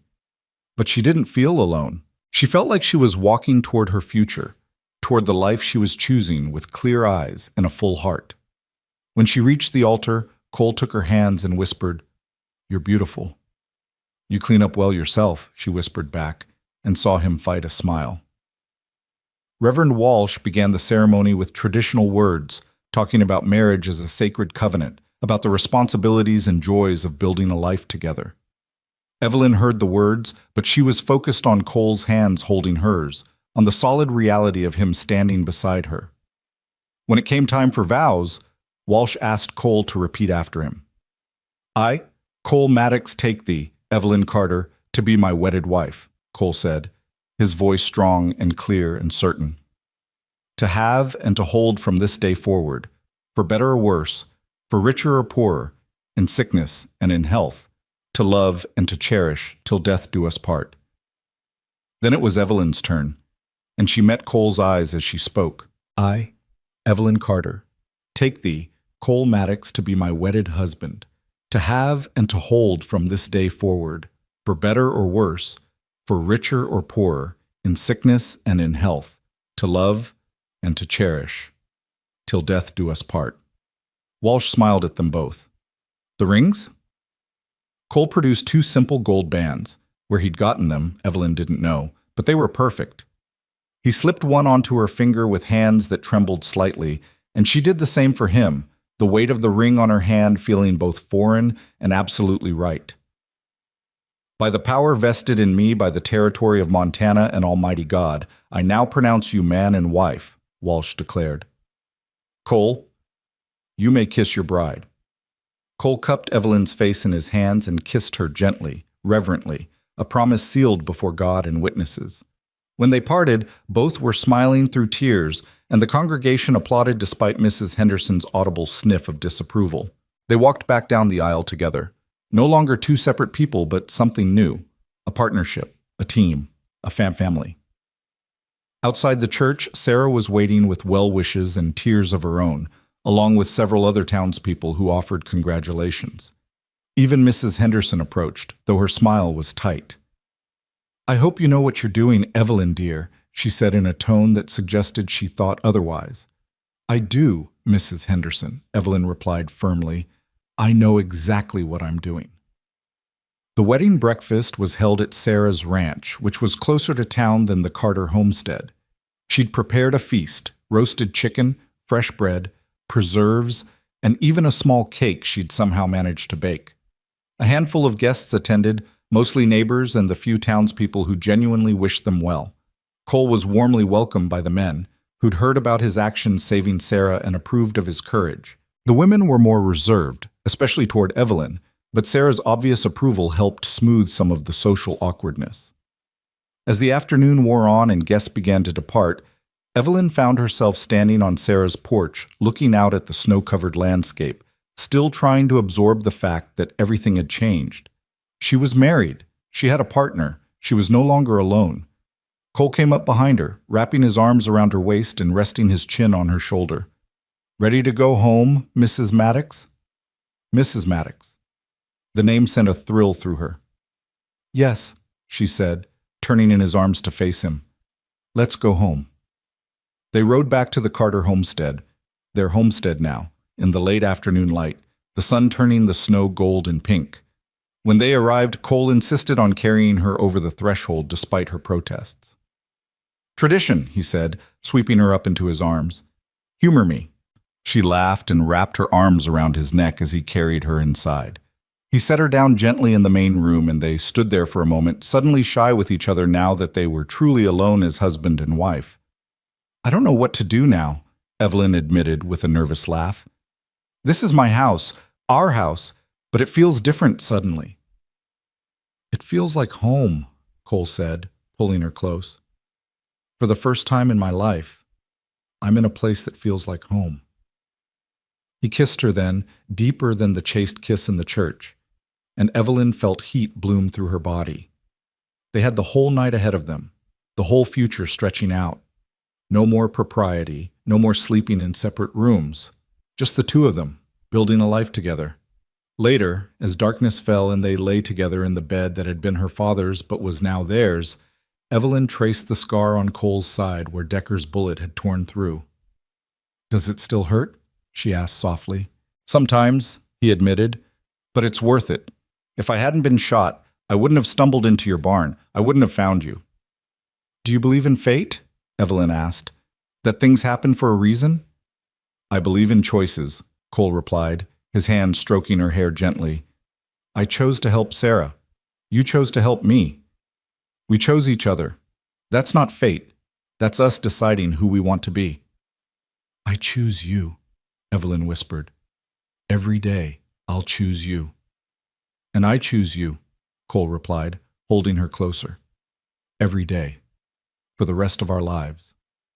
Outside, the Montana wind sang through the pines, and snow fell soft against the windows. Inside, two people who'd been alone had found each other, had chosen each other, had built something new from the ashes of their separate pasts. The road ahead would be hard. They both knew it, but they would walk it together, and that made all the difference. The storm that had brought Cole to Evelyn's barn had passed, but in its wake, it had left something precious. A love built on courage, a partnership forged in adversity, and a future full of possibility. The Carter homestead was no longer a burden carried alone, but a home being built by two people who understood that the greatest strength came not from standing alone, but from standing together. And as they drifted toward sleep in each other's arms, both felt the same certainty, that whatever challenges tomorrow brought, they would face them side by side, their lives intertwined as surely as their fingers were now, holding tight and refusing to let go. The first weeks of marriage were an education in compromise and discovery. Evelyn woke each morning to the unfamiliar warmth of another person beside her. And though she'd lived alone for months, she found herself adjusting to Cole's presence with surprising ease. He was an early riser like her, up before dawn to tend the animals, and they fell into a natural division of labor that played to both their strengths. Cole took over the repairs that had been mounting since her father's death, fixing the leak in the barn roof that Evelyn had been patching with increasingly creative solutions, reinforcing the chicken coop against predators, mending harnesses and tack that were worn to the point of danger. Evelyn managed the household and the animals, her practiced efficiency keeping them fed and warm through the tail end of winter. But it wasn't all easy. There were moments of friction, small collisions between two people learning to share space and decisions.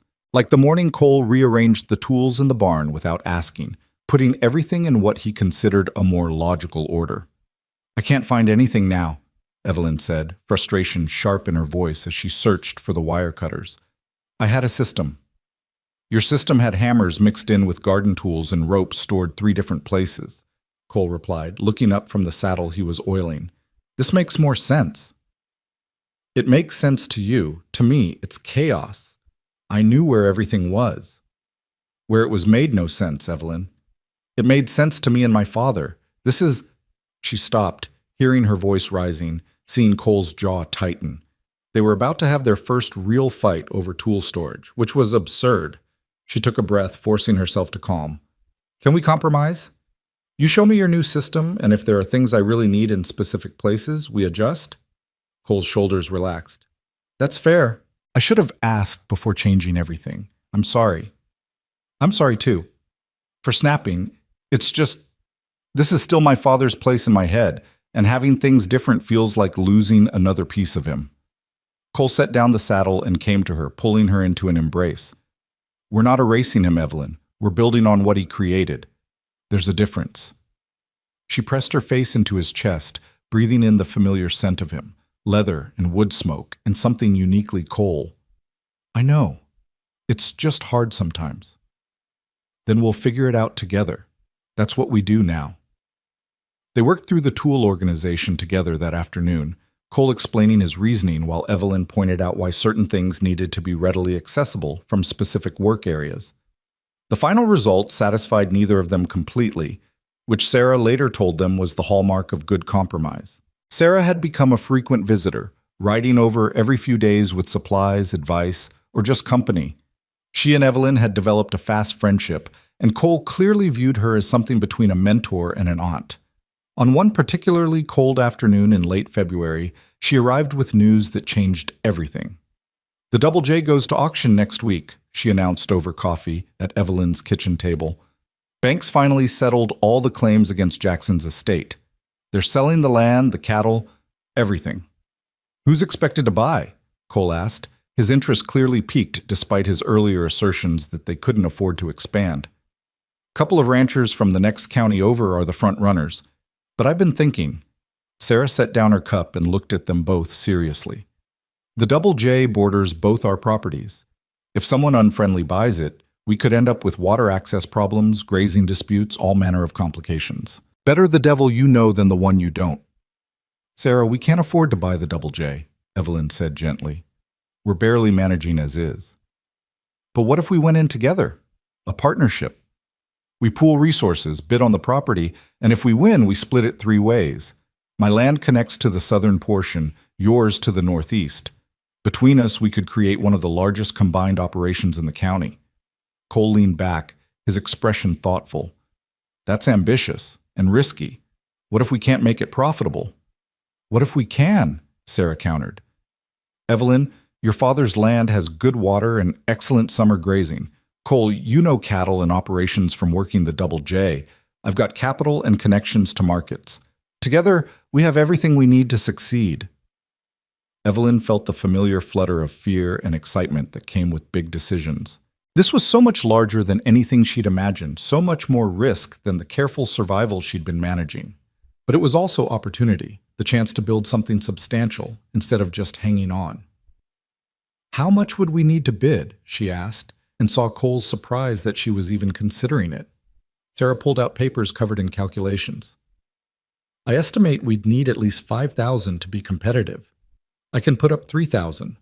If you two could manage $2,000 between your savings and what the bank might lend against your property, we'd have a fighting chance. That's everything we have, Cole said quietly. If we lose the bid, we'd be risking Evelyn's homestead for nothing. And if we don't bid, someone else gets the Double J and we spend the rest of our lives dealing with whatever they decide to do with it, Evelyn replied. She looked at her husband, reading the caution in his eyes, understanding it. But she also saw the flicker of hope, the same hope she was feeling. Sarah's right. This is an opportunity. A risk, yes, but maybe one worth taking. This is your family land, Cole said. Your decision has to be the final one. I won't push you into risking what your father built. Evelyn thought about her father, about his willingness to take calculated risks, about how he'd always said that standing still was the same as moving backward. She thought about the promise she'd made to him, to keep the land and make it thrive. Sometimes thriving meant growing. We bid, she decided, but we're smart about it. We set a maximum and we don't go over it no matter what. We're not going to bankrupt ourselves on pride. Sarah smiled, clearly pleased. Then we have a week to get our finances in order and prepare. I'll talk to the bank about the partnership structure. Cole, you should ride over to the Double J and look at the cattle that are included in the sale. Assess their condition and value. Evelyn, we'll need to go through the property records and understand exactly what we're bidding on. The next week was a whirlwind of activity. Cole spent 2 days at the Double J, going through the remaining cattle with a critical eye and talking to the few hands who'd stayed on, hoping the new owner would need help. He came back with detailed notes and a grudging respect for what Jackson had built, if not for the man himself. The cattle are good quality, he reported to Evelyn and Sarah as they sat around the kitchen table reviewing everything. Maybe 200 head, mostly Herefords. The grazing land is excellent in the summer, marginal in winter but manageable. The buildings need work, but they're sound. If we get it for our target price, it's a solid investment. And if we go over our target price, Evelyn asked, then we're paying for potential rather than current value, which is risky, but not insane. But Evelyn's right. We need a hard limit. They set their maximum at $5,500, agreeing that anything beyond that put too much pressure on their combined resources. Sarah would handle the actual bidding, as she had the most experience with such matters, and wouldn't let emotion drive the price up. The auction was held on a Friday morning at the county courthouse in Granite Creek. Evelyn dressed carefully, wanting to project confidence and success, even though her stomach was churning with nerves. Cole wore his Sunday suit, looking uncomfortable but determined. They rode in together, meeting Sarah at the courthouse steps. The room where the auction was held was packed with ranchers, speculators, and curious townspeople. Evelyn recognized many faces: Mr. Johnson from the neighboring ranch, the Patterson brothers who ran cattle in the Southern Valley, several men she didn't know who had the look of serious buyers about them. The auctioneer was a fast-talking man from the territorial capital who clearly wanted to get through the proceedings quickly. He started the bidding at $3,000, and immediately hands went up around the room. The price climbed quickly: $4,000, $4,500, $5,000. Evelyn felt Cole's hand find hers under the table, grounding her. Sarah sat calm and composed, her paddle ready but not yet raised. At $5,200, several bidders dropped out. At $5,400, only 3 remained: Sarah, the Patterson brothers, and a man Evelyn didn't recognize in expensive Eastern clothes. $5,500, Sarah bid, her voice clear and firm. $56, the Easterner countered immediately. Sarah hesitated, and Evelyn's heart sank. They'd agreed. $5,500 was their limit. Going higher was foolish, irresponsible. But she also felt the opportunity slipping away, felt the future they'd imagined disappearing. 56, going once, the auctioneer called. Sarah looked back at Evelyn and Cole, a question in her eyes. This was the moment. Play it safe or take a leap? Evelyn thought about her father's voice, about his belief that fortune favored the bold.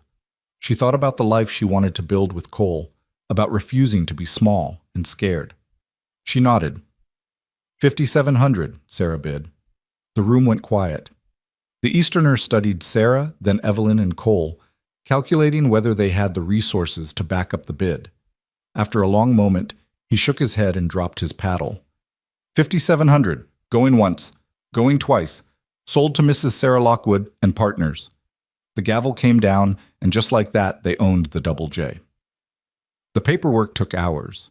They signed documents until Evelyn's hand cramped, agreeing to terms and payment schedules and partnership structures that made her head spin.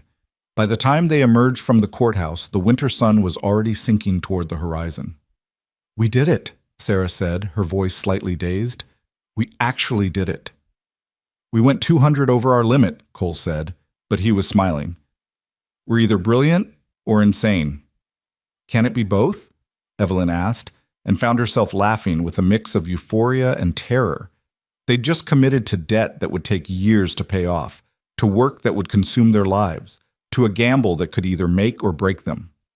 Cole pulled her close, kissing her soundly right there on the courthouse steps.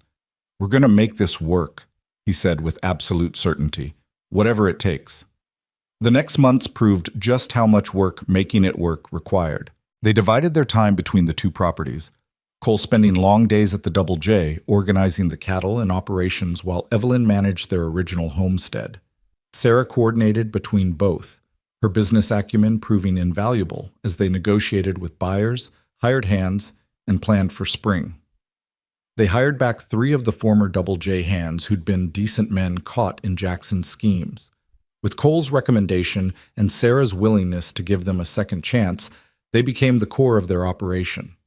There was Miguel, a Mexican vaquero who knew cattle better than anyone Cole had ever met. There was young Tommy Patterson, barely 20 but willing to work harder than men twice his age. And there was old Pete, who'd been with the Double J for 30 years and knew every inch of the land. "Mr. Maddox," Pete said the first day Cole officially took over as foreman, "I just want to say I'm glad it's you running things now. Mr. Jackson, he never understood that you treat land and animals right, they'll treat you right back. You do, I can tell." Cole, uncomfortable with the praise, just nodded. "We're going to do things different here, Pete. Fair wages, honest work, and no one gets asked to do anything that's not right. We clear on that?" "Clear as Montana sky, sir." By March, the snow was melting in earnest, and the land was transforming from white to brown to the first hints of green. Evelyn and Cole barely saw each other some days, both consumed with the endless work of running 2 ranches simultaneously. When they did come together in the evenings, they were often too exhausted to do more than eat, share brief updates, and fall into bed. "I miss you," Evelyn said one night as they lay in the dark, too tired even to light a lamp. "We're married and living in the same house, but I miss you." "I miss you too," Cole admitted, pulling her close despite his exhaustion. "This isn't what I imagined when we set our vows." "What did you imagine?" "More time together, working side by side, building something instead of just scrambling to keep up with what we bought." Evelyn felt tears prick her eyes because she'd been thinking the same thing. "Did we make a mistake with the Double J?" "No," Cole said firmly. "We made a choice that's harder than we expected, but that doesn't make it wrong. We just need to figure out how to make this sustainable. We can't keep running ourselves into the ground." They talked long into the night, planning and strategizing. They needed to hire more help, to better divide the labor, to set boundaries so they weren't working from before dawn until after dark every single day. It would mean spending more of their limited capital on wages, but as Sarah pointed out when they discussed it with her, they couldn't build an empire if they killed themselves first. "You two are young and strong, but you're not invincible," she said with the bluntness of someone who cared. "I watched my Henry work himself to exhaustion, and I won't watch you do the same. We hire the help we need, we divide the work sensibly, and we remember that we're doing this to build a life, not just an operation." They hired 2 more hands and a woman named Clara to help with the cooking and household work at the Double J, where they decided to establish their main operation once the house was properly repaired. Clara was a widow herself, practical and unflappable, and she took charge of the domestic sphere with efficiency that freed Evelyn to focus on the business side of things. As spring progressed into summer, the rhythm of ranch life began to feel less chaotic and more purposeful. They moved cattle to summer grazing, branded the new calves, repaired fences, and slowly transformed the Double J from Jackson's poorly managed operation into something they could be proud of. Evelyn found herself taking on more of the business management, discovering she had a head for numbers and negotiations that surprised everyone, including herself. She worked with Sarah to establish contracts with Eastern buyers, getting better prices for their beef than Jackson ever had. She managed the books, tracked expenses, and made sure they were actually making money instead of just working hard. Cole thrived as foreman, his natural leadership and knowledge of cattle making him respected by the hands. He was fair but firm, quick to praise good work, and willing to get his hands dirty alongside the men. Under his management, the cattle grew healthier and more productive, and the land began to recover from years of overgrazing. But the best moments came when they could steal time together, riding out to check on distant pastures with just the 2 of them, sitting on the porch of the Double J house after everyone else had gone to bed, sharing meals and stories and laughter. One evening in late June, they rode up to a high pasture to check on a group of cows that were due to calve soon. The view from the ridge was spectacular. Miles of rolling grassland dotted with cattle, the mountains purple in the distance, the sky turning gold and pink as the sun set. "Look at this," Cole said, his arm sweeping across the vista. 6 months ago, I was a drifter with nothing to my name. Now I'm looking at land I own, we own, and cattle that are ours and a future I can actually see. Evelyn leaned against him, feeling his solid warmth. 6 months ago, I was alone in my father's house, wondering how I'd make it through another winter. Now I have a partner, a business, friends, a life that feels worth living. Do you regret it? Any of it? The risk? The work? The chaos? Not for a second, she said honestly. It's hard, but it's ours. We're building something real, Cole. Something that will last. He turned her to face him, his hands cupping her face with infinite gentleness. I love you, Evelyn Maddox. Every stubborn, courageous, brilliant part of you. I love you too, she whispered back, even when you rearrange my tools. He laughed and kissed her as the sun painted the sky in shades of fire, and the land around them hummed with life they'd helped create. In that moment, everything, the risk, the work, the fear, the exhaustion, all of it felt worthwhile. By August, they were finally seeing real profit. The cattle sale brought in enough to pay down significant debt and leave a cushion for winter preparations. They celebrated with a dinner at Sarah's ranch, just the 3 of them, toasting their success with wine Sarah had been saving for a special occasion. To partnerships, Sarah said, raising her glass, and to taking chances that pay off. To family, Evelyn added, because that's what they'd become. Not bound by blood, but by choice and shared struggle. To the future, Cole finished, and they all drank. As summer faded into autumn, Evelyn began to notice changes in herself. She was tired more easily, felt queasy in the mornings, found her emotions closer to the surface than usual. She dismissed it at first as exhaustion from the relentless pace they'd been keeping. But when she missed her monthly cycle for the second time, she knew. She told Cole on a September evening, after they'd finished checking the cattle in the south pasture. The aspens were turning gold, and the air had that crisp quality that spoke of coming winter. They sat on a fallen log, watching the herd graze peacefully, and Evelyn took his hand and placed it on her still flat stomach. There's going to be 3 of us come spring, she said softly. Cole went completely still, his hand motionless under hers. For a moment she worried about his reaction. They'd never discussed children, had been too caught up in survival and then in building the operation. But then he turned to her, and his face was transformed with wonder. A baby? His voice cracked slightly. We're going to have a baby? We're going to have a baby, she confirmed, and found herself laughing through sudden tears. Cole pulled her into his arms so tightly she gasped, then immediately loosened his grip. I'm sorry, I didn't mean to. Are you okay? Is the baby okay? Should you even be riding? God, Evelyn, you've been working so hard, is that— I'm fine, she interrupted, laughing at his sudden panic. Women have been having babies while running ranches since ranches existed. I'm healthy, strong, and the doctor says everything looks perfect. You've already been to the doctor? When? Last week, when I went to town for supplies. I wanted to be sure before I told you. Cole's hand returned to her stomach, gentle and reverent. A baby, he repeated, as if trying to make it real. Our baby. Are you happy? Evelyn asked, suddenly needing to hear him say it. Happy? He kissed her forehead, her cheeks, her lips. Evelyn, I'm terrified and thrilled and grateful and about a dozen other things I don't have words for. But yes, I'm happy. So incredibly happy. They sat there as the sun set and the cattle grazed and the aspen leaves whispered in the breeze, planning for a future that suddenly felt more real than ever. They talked about names and nurseries, about how they'd managed the work when Evelyn was further along, about what kind of parents they wanted to be. I want our child to know both struggle and joy, Evelyn said. I want them to understand the value of hard work, but also to have more choices than I did, more freedom to become whoever they're meant to be. We'll give them that, Cole promised. We'll give them everything we can, a home, a legacy, parents who love each other and them. We'll give them what I never had, and what my mother never got to give my brother, Evelyn added softly. We'll build the family she dreamed of. The news brought joy to everyone around them. Sarah cried when they told her, pulling Evelyn into a fierce embrace.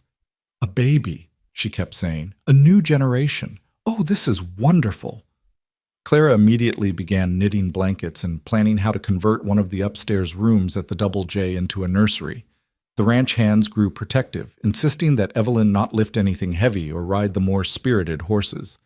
Even old Pete, who'd seemed incapable of sentiment, was caught whittling a small wooden horse for the little one.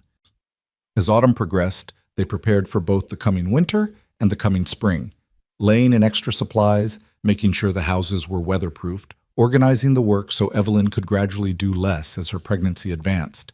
She fought against being coddled at first, insisting she was perfectly capable, but eventually accepted that accepting help wasn't weakness, it was wisdom. By October, news reached them that the trial for Decker and the others had concluded. All were found guilty, with Decker receiving the harshest sentence, 20 years in territorial prison.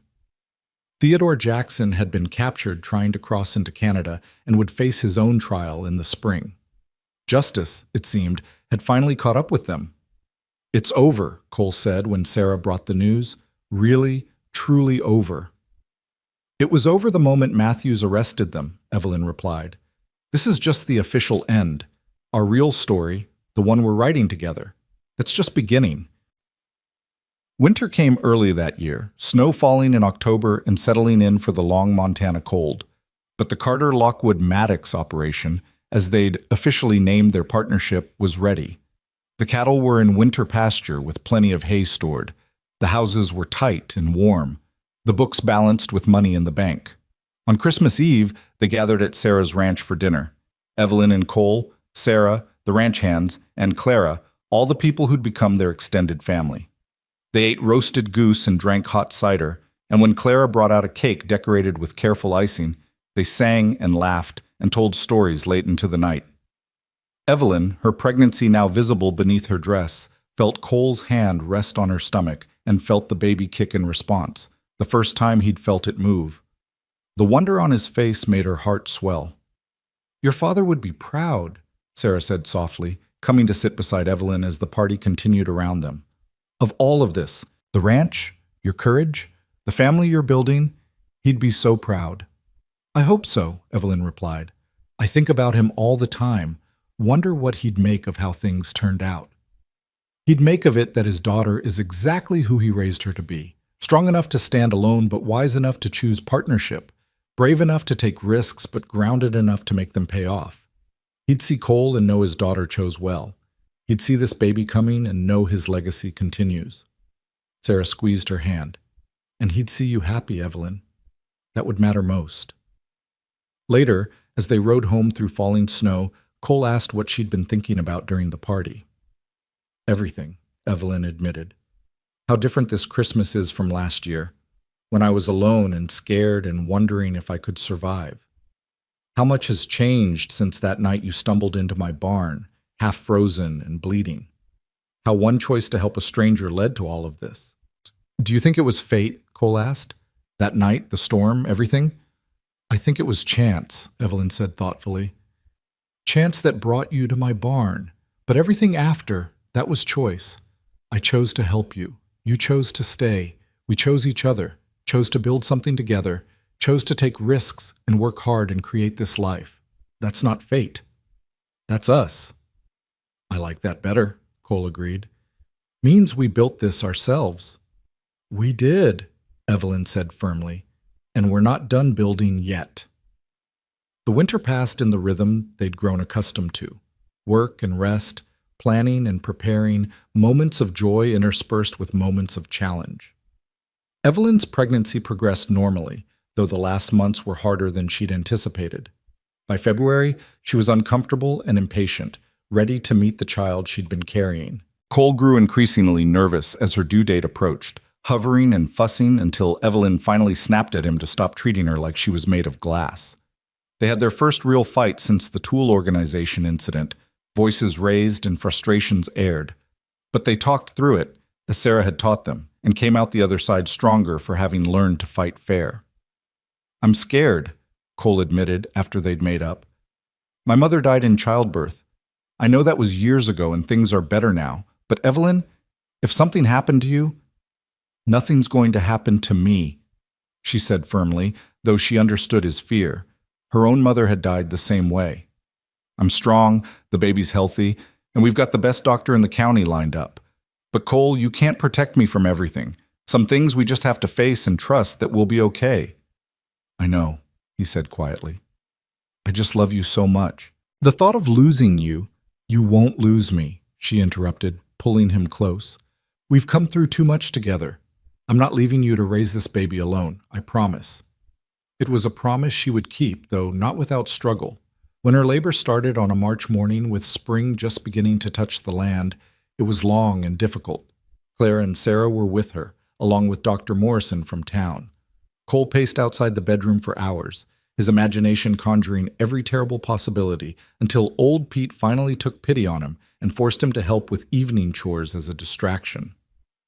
20 hours after her labor began, as dawn was breaking on a new day, Evelyn gave birth to a daughter. The baby came into the world screaming her outrage at the indignity of birth, strong and healthy and perfect. When Cole was finally allowed into the room, he found Evelyn exhausted but radiant, holding their daughter with tears streaming down her face. He knelt beside the bed, looking at the tiny person they'd created, this impossible miracle of dark hair and squinched face and miniature fingers that wrapped around his with surprising strength. Meet your daughter, Evelyn said softly. Hope Carter Maddox. Cole looked up at her questioningly. Hope? Because that's what you gave me, Evelyn explained, her voice thick with emotion. That night in the barn, when I chose to help you, I was choosing hope over fear. And hope led us here, to this family, this life. It seemed right. Cole kissed his wife's forehead, then his daughter's, overwhelmed with love and gratitude and the fierce protectiveness he now understood his own father must have felt, however imperfectly expressed. Hope, he agreed. It's perfect. She's perfect. And as the sun rose fully on that March morning, painting the Montana sky in shades of gold and pink, three people became a family, bound together by choice and love and the stubborn determination to build something lasting in a hard land. The storm that had brought them together was long past, but what it had created remained, strong and growing stronger, rooted deep in Montana soil, reaching toward a future full of promise. Hope's arrival transformed the ranch in ways both expected and surprising. The tiny nursery they'd prepared at the Double J became the heart of the house, and the hardened cowboys who worked the land proved unexpectedly gentle with the baby girl who'd stolen all their hearts. Miguel fashioned a cradle from smooth pine that rocked with barely a touch. Tommy carved her name into a wooden sign for above her door, Even old Pete, gruff and weathered by 70 Montana winters, could be found singing old trail songs to her when he thought no one was listening. Evelyn had worried about managing motherhood alongside ranch management, but she discovered reserves of strength she hadn't known she possessed. She learned to nurse hope while reviewing account books, to soothe a fussy baby with one hand while signing contracts with the other. Clara proved invaluable, helping with both the household and the baby, giving Evelyn the freedom to remain involved in the operation without sacrificing time with her daughter. Cole was transformed by fatherhood.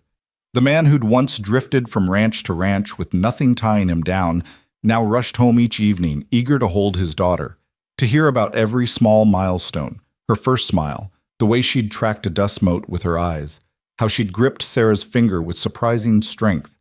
He would sit for hours just watching her sleep, wonder written across his face. "I never knew," he said one evening as they sat together on the porch, hope sleeping against his chest. "I never knew I could love something this much, that I could feel this complete." "She's a miracle," Evelyn agreed, reaching over to stroke her daughter's soft dark hair. "Our miracle." As spring gave way to summer, the ranch thrived under their careful management. The calves born that season were strong and healthy, the pastures recovered beautifully from Jackson's years of overgrazing, and their reputation for quality cattle and fair dealing spread throughout the territory. Buyers began seeking them out rather than the reverse, willing to pay premium prices for the Carter Lockwood Maddox brand. Sarah continued to be their partner in every sense, but she'd also become something more, a grandmother to Hope in all but blood, a confidant and advisor, a bridge between their young ambition and the wisdom of experience. She spent more time at the Double J than her own ranch as the months passed, eventually admitting that the loneliness of her own homestead had become oppressive. "I'm rattling around in that house like a dried pea in a pod," she confessed one afternoon as she rocked Hope while Evelyn prepared dinner. "I never minded it when Henry was alive, but now every room echoes with his absence. I find myself riding over here just to hear voices, to feel like I'm part of something living and growing." "Then move in," Evelyn said impulsively. "We've got plenty of room in this big house, and God knows we could use your help with Hope when we're both busy. It would be good for all of us." Sarah looked up with such hope in her eyes that Evelyn knew the offer had been the right one. "You mean that? You wouldn't mind an old woman underfoot?" "You're not old, and you'd never be underfoot," Cole said from the doorway, having heard the conversation. "Sarah, your family. This ranch exists because of you. Your faith in us, your investment, your wisdom. Having you here full-time would be an honor." So Sarah moved into the Double J that July, bringing her most treasured possessions and finally letting go of the house where she'd lived with Henry. She took the large bedroom on the first floor, the one with windows facing east toward the sunrise, and set about making it her own while still maintaining the ranch's careful order. The house felt more complete with 3 generations under one roof. Sarah would sit with Hope while Evelyn and Cole worked, singing old songs and telling stories about Henry and the early days of their ranch. She taught Evelyn recipes that had been passed down through her family, helped plan for the coming winter, and provided perspective when the challenges of running such a large operation threatened to overwhelm them. By autumn, Hope was 6 months old, sitting up on her own and showing clear preferences for people and activities. She adored Miguel, who would carry her around the barn showing her the horses and speaking to her in soft Spanish. She was fascinated by the cattle, her eyes going wide at the sight of the massive animals. And she was absolutely devoted to her parents, her face lighting up whenever Cole came home and settling most peacefully in Evelyn's arms. One September evening, after Hope had been put to bed and Sarah had retired to her room, Evelyn and Cole sat on the porch, watching the sunset paint the sky in brilliant colors. The air was crisp with the promise of coming cold, and the land stretched out before them, thousands of acres of success they'd built from desperation and determination. "Do you remember what you said to me that first morning?" Cole asked, his arm around Evelyn's shoulders. "When Decker came with his men, and you faced them down with nothing but a rifle and pure courage?" "I said a lot of things that morning," Evelyn replied. "Most of them probably foolish. You told him that unless he had papers from the sheriff, he could turn around and leave. You stood there on this porch, well, the other porch, but still, and you refused to be intimidated. That's when I knew." "Knew what?"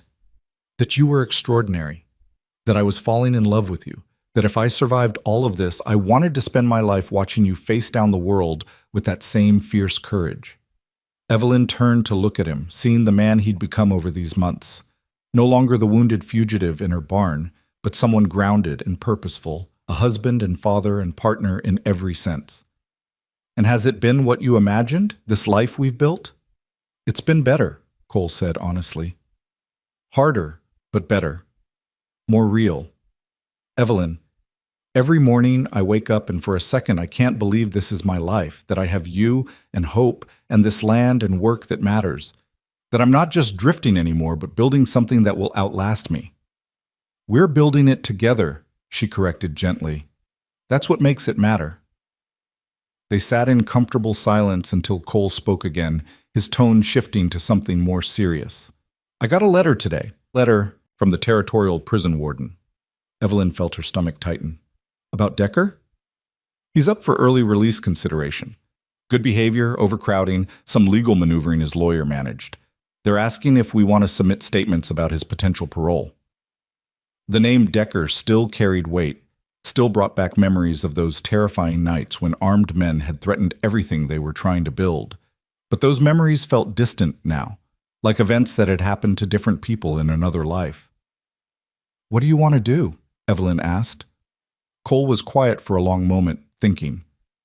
Part of me wants to fight it, wants him to serve every day of his sentence for what he tried to do.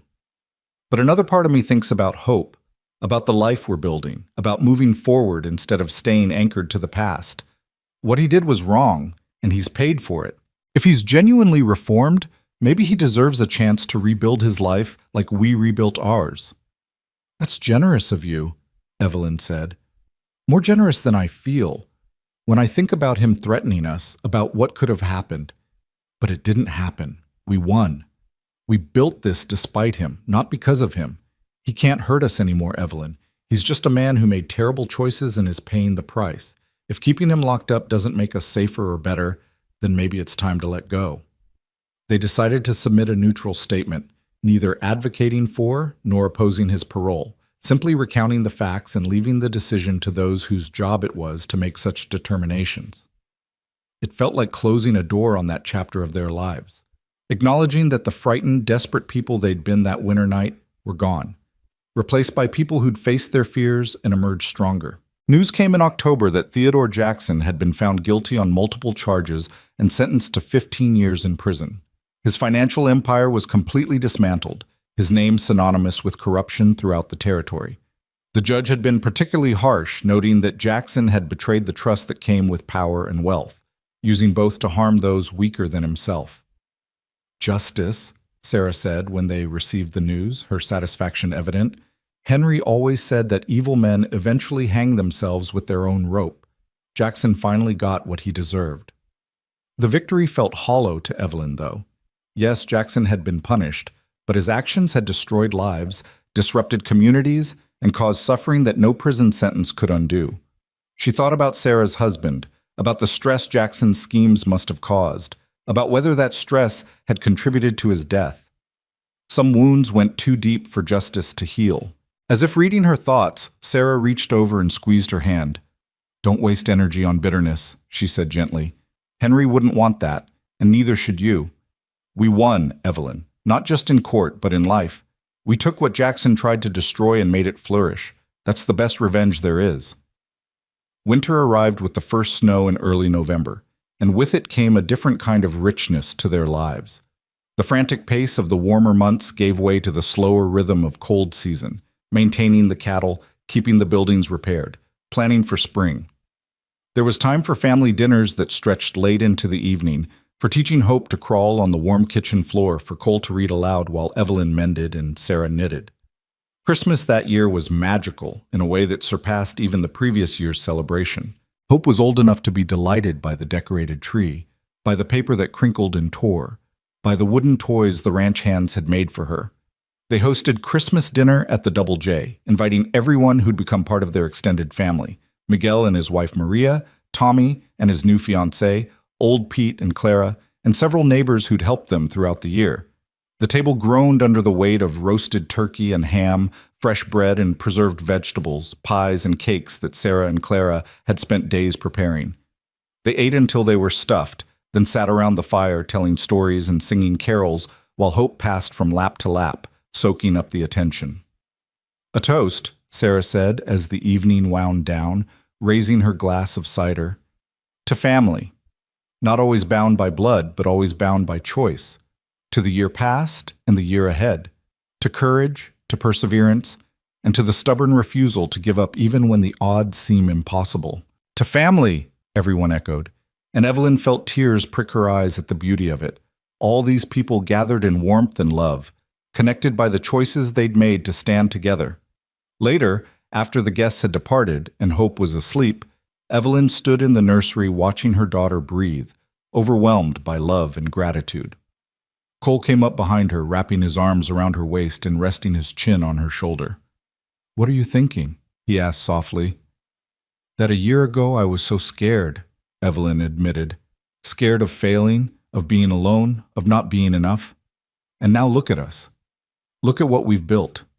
Sometimes it feels like a dream I'm afraid to wake up from." "It's not a dream," Cole assured her. "It's real. We made it real.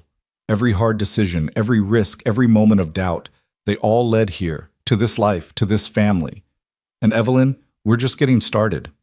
Spring returned with its usual dramatic transformation, the land exploding from white to brown to vibrant green almost overnight. Hope took her first steps in April, toddling between Cole and Evelyn with determined concentration before collapsing in giggles into her father's arms. She was talking, too, simple words that grew more complex each day, her personality emerging bright and bold and utterly her own. The ranch continued to prosper. Their reputation spread beyond Montana, and they began shipping cattle to markets as far as Chicago and Kansas City, commanding prices that made all their early struggles worthwhile. They paid off the last of their debt that summer, 3 years ahead of schedule, and celebrated by finally purchasing the piece of land between the original Carter homestead and the Double J, consolidating their operation into one continuous holding. Evelyn found herself thinking often of her father during this time, wishing he could see what they'd built, knowing he would be proud. She brought Hope to the cemetery on a warm June day, letting her daughter toddle among the headstones while she knelt by her parents' graves.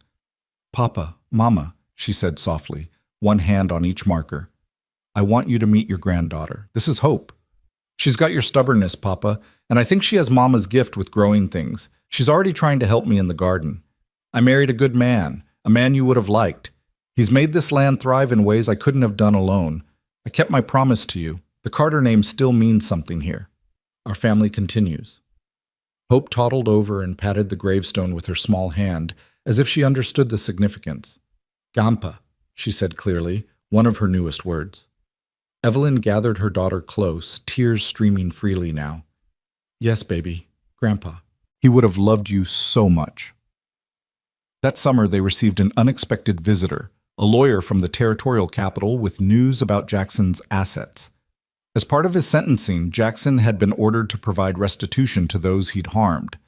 After all debts and legal fees were settled, there was a surplus to be divided among his victims. Sarah was receiving a substantial sum, and there was money designated for Cole as well, compensation for wrongful termination and the danger he'd faced. "It's $2,500, the lawyer explained, laying out papers for Cole to sign. "More than Jackson wanted to give, but the judge was insistent that you be compensated for your courage in protecting Mrs. Lockwood." Cole stared at the figure in disbelief. $2,500 was more money than he'd earned in 10 years of cowboying. It was a fortune, a chance to expand even further, to secure their future in ways he'd never imagined. "What do you want to do with it?" Evelyn asked that evening as they discussed the windfall. "We could add to the herd, improve the buildings, save it against bad years." "I want to invest it in people," Cole said slowly, an idea clearly forming. "We've been successful because people took chances on us. You, Sarah, the hands who stayed loyal, the neighbors who helped. What if we started a fund to help other ranchers who are struggling? Young families trying to start out, widows trying to hold on, people who just need a helping hand to get through." Evelyn felt her heart swell with love for this man who'd stumbled into her barn with nothing and now wanted to give everything away. "The Maddox Fund?" she suggested. The Carter Maddox Fund, he corrected. Your father started all this with his land and his legacy. Let's honor that. They established the fund that autumn, working with the bank in Granite Creek to create a loan program for struggling ranchers. The terms were generous, low interest, flexible repayment, and a focus on helping people who showed initiative but lacked capital. Within a year, they'd helped 5 families stay on their land, and the program had garnered enough attention that other successful ranchers began contributing as well. This is your real legacy, Sarah said when the first family they'd helped sent a letter of thanks along with their first payment. Not the acres or the cattle, but the lives you're changing. Henry would say you're paying it forward, and that's the highest calling there is. Time continued its inexorable march. Hope grew from toddler to little girl, bright and curious and fearless. She learned to ride before she was 5, sitting in front of Cole on his saddle, learning to read the land and the animals with the natural ease of someone born to ranching. She also learned numbers and letters from Evelyn and Sarah, showing an aptitude for learning that suggested she'd have every choice her mother had lacked. On Hope's 5th birthday, they threw a party that brought together the entire community. Ranchers from 3 counties, townspeople from Granite Creek, all the hands and their families. There was food and music, games and laughter, and Hope presided over it all with the unselfconscious joy of a child who'd been raised in love and security. Miguel's wife Maria pulled Evelyn aside during the festivities. "You know what people say about you and Mr. Cole?" she asked in her accented English. "I'm afraid to know," Evelyn replied with a laugh. "They say you're proof that good things come to good people, that your ranch prospers because it's built on kindness and courage, not greed and cruelty. My Miguel, he tells everyone that working for you restored his faith in people after what Mr. Jackson did." Maria's eyes were bright with emotion. "Thank you for giving us a home here, Mrs. Maddox, for treating us like family." "You are family," Evelyn said firmly, embracing the other woman. "All of you are." That summer brought news that stopped everyone in their tracks. Montana was being considered for statehood. The territory had grown enough in population and economic stability that Congress was debating admission to the Union. Statehood would mean more autonomy, better infrastructure, increased investment. It would mean legitimacy for the ranches and businesses that had carved civilization out of wilderness. "We'll be part of history," Cole said as they read the newspaper reports. "Our children will grow up in a state, not a territory. They'll have opportunities we couldn't have imagined." The thought of children plural made Evelyn smile, because she was carrying another secret, another baby due in the winter, a sibling for Hope. She'd known for weeks but had been waiting for the right moment to tell Cole. She took his hand and placed it on her still flat stomach, just as she had the first time. "They'll have each other too," she said softly. "Hope's going to be a big sister." Cole's face went through a series of expressions: surprise, joy, worry, and finally settling on determined happiness. "Another baby," he breathed. "Evelyn, is everything—" "I'm fine, the baby's fine, and this time I know what to expect," she assured him. "We're going to have 2 children, Cole. Our family is growing." He pulled her into his arms, holding her with the careful strength of someone who understood how precious and fragile everything was. "I love you," he whispered into her hair. "I love our life, our family, everything we've built. I love that you chose me that night in the barn. I love that you keep choosing me every day." "And I always will," Evelyn promised. Their son was born on a February morning when the world was white with fresh snow and the air was sharp enough to hurt. He came faster than Hope had, arriving with less drama and more efficiency, as if eager to join the family that had been waiting for him. They named him George, after Evelyn's father, with the middle name Henry for Sarah's husband. George Henry Maddox was dark-haired like his sister, but he had Cole's blue eyes and his father's calm temperament. Hope was instantly smitten, wanting to help with everything, singing to her baby brother and bringing him toys even though he was far too young to appreciate them. "We're complete now," Cole said as they sat together watching their children, Hope playing quietly nearby while George nursed. "This is everything I never knew I wanted." But life, Evelyn had learned, was never truly static. It continued to unfold in surprising ways, bringing new challenges and new joys in equal measure. The ranch continued to grow, their reputation spreading until they were consulted by other operations throughout the territory. Sarah remained vital and engaged, helping raise the children and manage the business with the wisdom of her years. Montana achieved statehood in November of 1889, becoming the 41st state in the Union. The celebration in Granite Creek lasted 3 days, and the Maddox family was at the center of it. Respected members of the community, their success story held up as an example of what hard work and integrity could achieve. On the night of the statehood celebration, as fireworks lit up the sky over Granite Creek, Evelyn found herself standing apart from the crowd, looking up at the display with tears in her eyes. Cole found her there, wrapping a blanket around her shoulders against the November chill. "What are you thinking about?" he asked, pulling her close. "That night," she said simply, and he knew immediately which night she meant. "The storm, finding you in the barn, making the choice to help you. If I'd turned you away, if I'd been too afraid or too cautious, none of this would exist. Not our marriage, not our children, not the life we've built." "You were brave when being brave meant risking everything," Cole said. "That's who you are, Evelyn. That's who you've always been." "I was terrified," she admitted. "Every moment I was terrified. But I did it anyway." "That's what courage is. Being scared and doing the right thing regardless." He turned her to face him, his hands cupping her face in the darkness. "You saved my life that night. But more than that, you gave me a life worth living. Everything I am, everything we've built, it started because you said, 'Who'd I tell?' and pulled a stranger in from the cold." Evelyn laughed through her tears, remembering those words, the absurdity and honesty of them. "Best decision I ever made." "Second best," Cole corrected. "The best was saying yes when I asked you to marry me. I proposed to you, remember, in Sheriff Matthews' office." "I seem to remember it differently."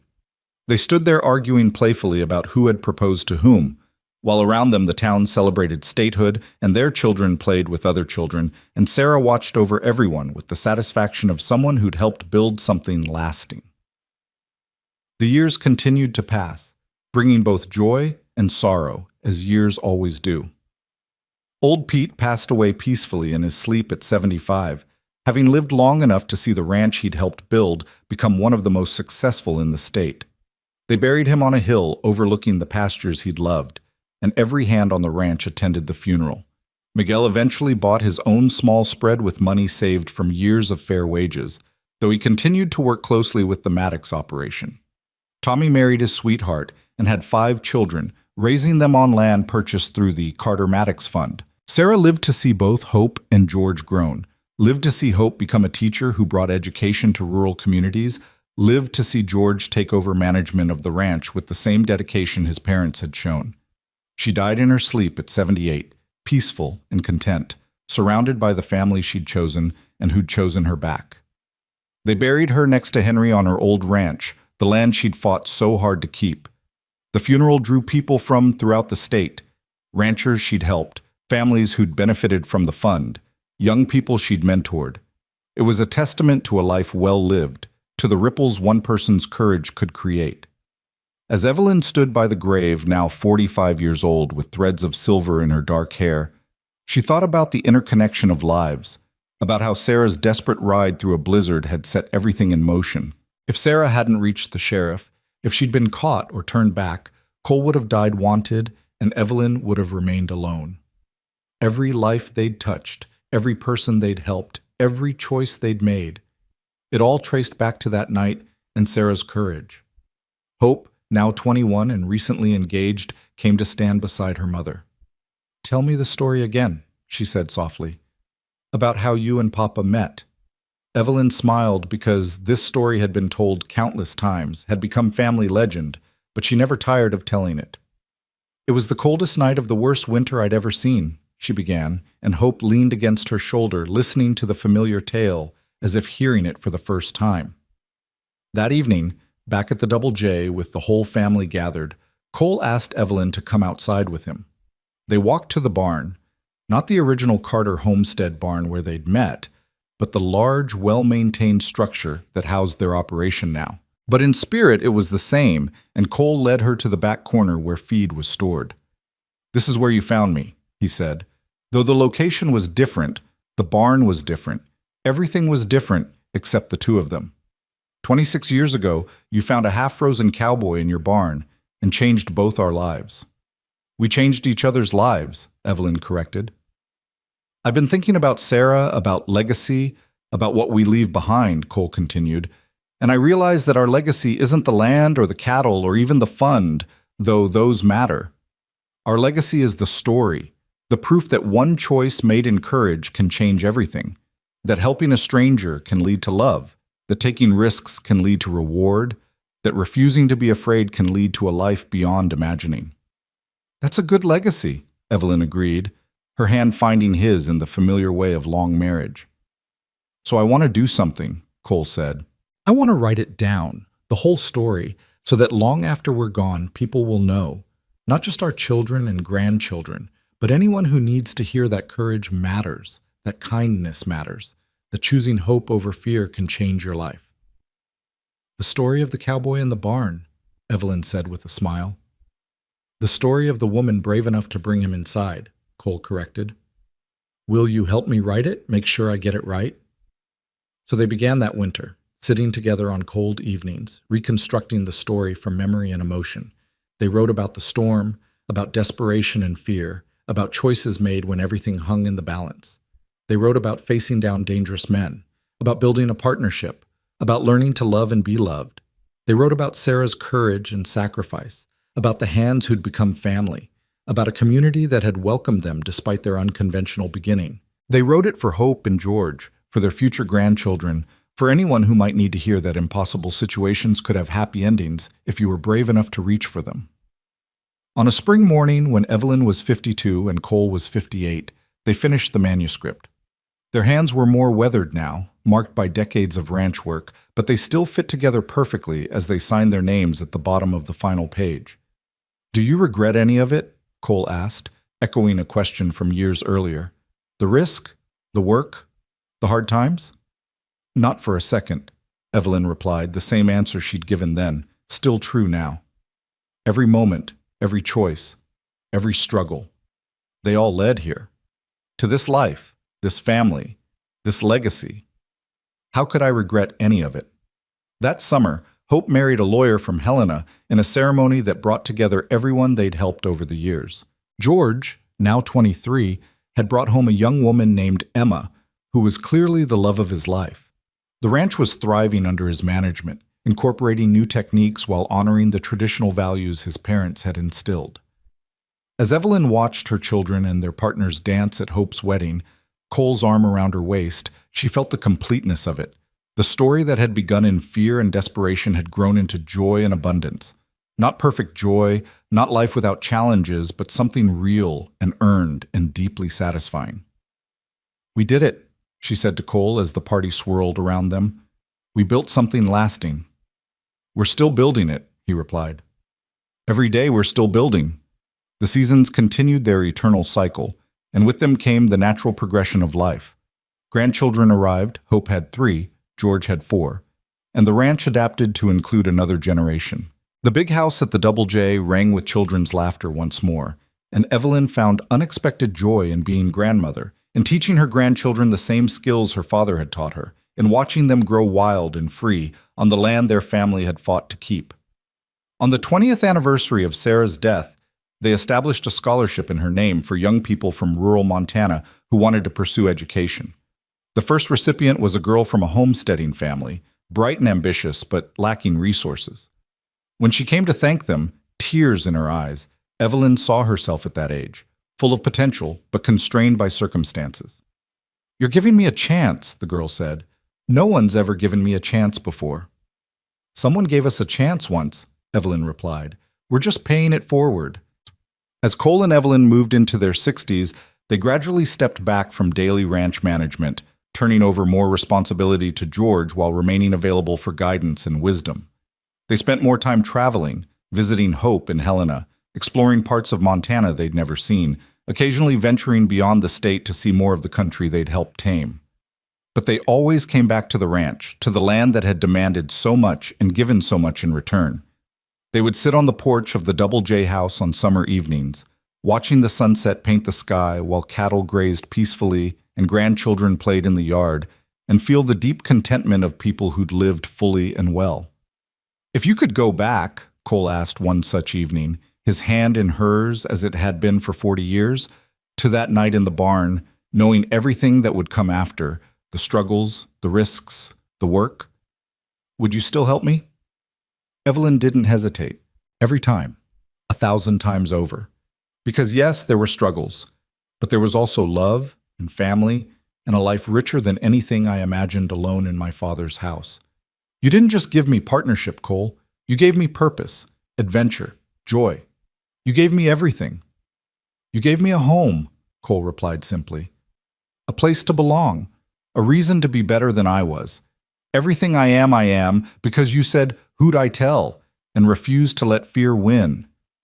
They sat in comfortable silence as the light faded. Two people who'd started as strangers and become something inseparable, their lives so intertwined that neither could imagine existence without the other. Cole died peacefully at 78, in his sleep beside Evelyn, his hand still holding hers. He simply didn't wake up one autumn morning, passing from sleep to death so gently that Evelyn didn't realize he was gone until she turned to kiss him good morning and felt the stillness of his chest. The funeral was attended by hundreds, family, friends, hands, people they'd helped, people who'd heard their story and been inspired by it. George gave the eulogy, his voice breaking as he talked about his father's courage, his kindness, his unwavering love for his family, and the land they'd built together. They buried him on a hill overlooking the ranch, beside a plot reserved for Evelyn. The marker read, Cole Maddox, beloved husband, father, and friend. He chose courage.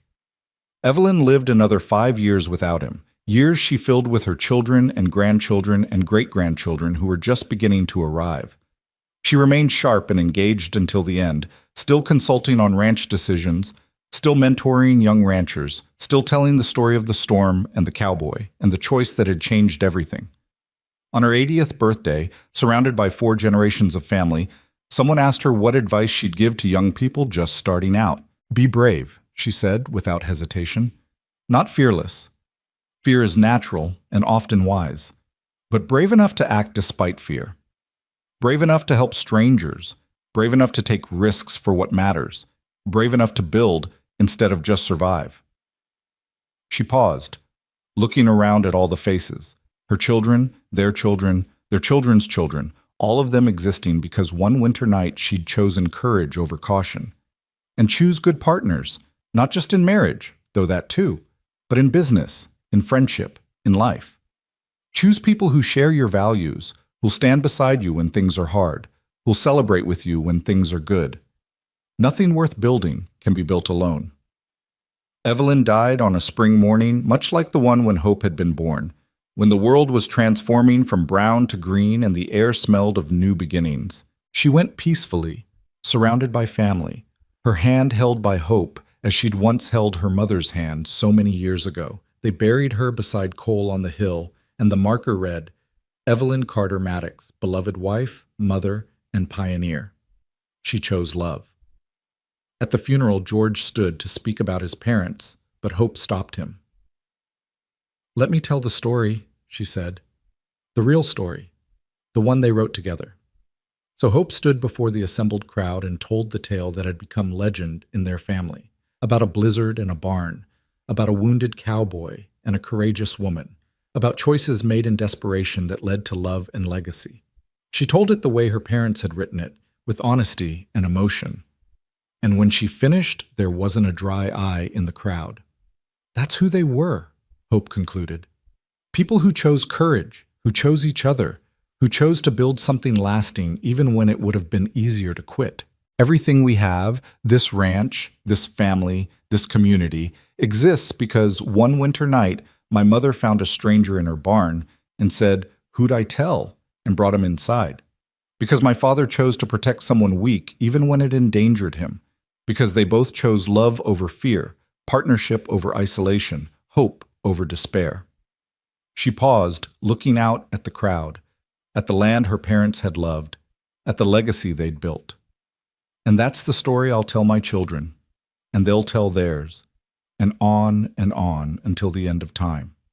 Because some stories deserve to be remembered, some love deserves to be celebrated, some courage deserves to be honored. Hope smiled through her tears. Thank you, Mama. Thank you, Papa. for everything, for the story, for the love, for the life you built that allowed us all to flourish. Your legacy lives on in every person here, in every acre of this land, in every life you touched. You rest now, together as you were always meant to be. We've got it from here. And they did.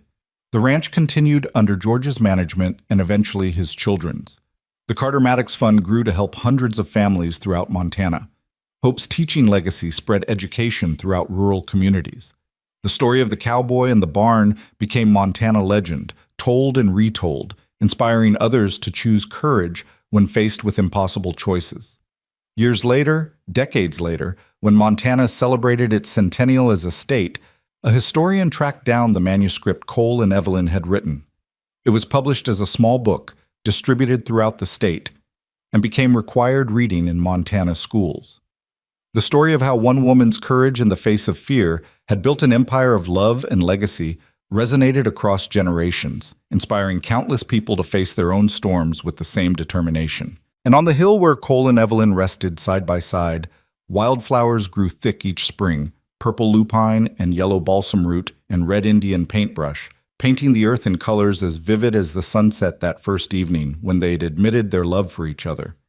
The cattle still grazed in the valley below, the land still stretched out vast and beautiful, and the ranch that had been built on courage and hope and stubborn determination continued to thrive generation after generation. Some stories end. But the best ones, the ones built on truth and courage and love that refuse to surrender to fear, those stories never really end. They transform, evolve, continue in the lives they touch and the legacy they leave. And on cold Montana nights, when the wind howls like it did that winter so long ago, locals swear you can sometimes see two figures standing on the porch of the old Double J house, holding hands and watching the sunset, still building their life together even in memory, still proving that the bravest thing a person can do is choose hope when despair seems easier, choose love when isolation feels safer, choose to help a stranger even when the world says to turn away. Because that's what Evelyn Carter and Cole Maddox did, one frozen winter night in a barn, and it changed everything.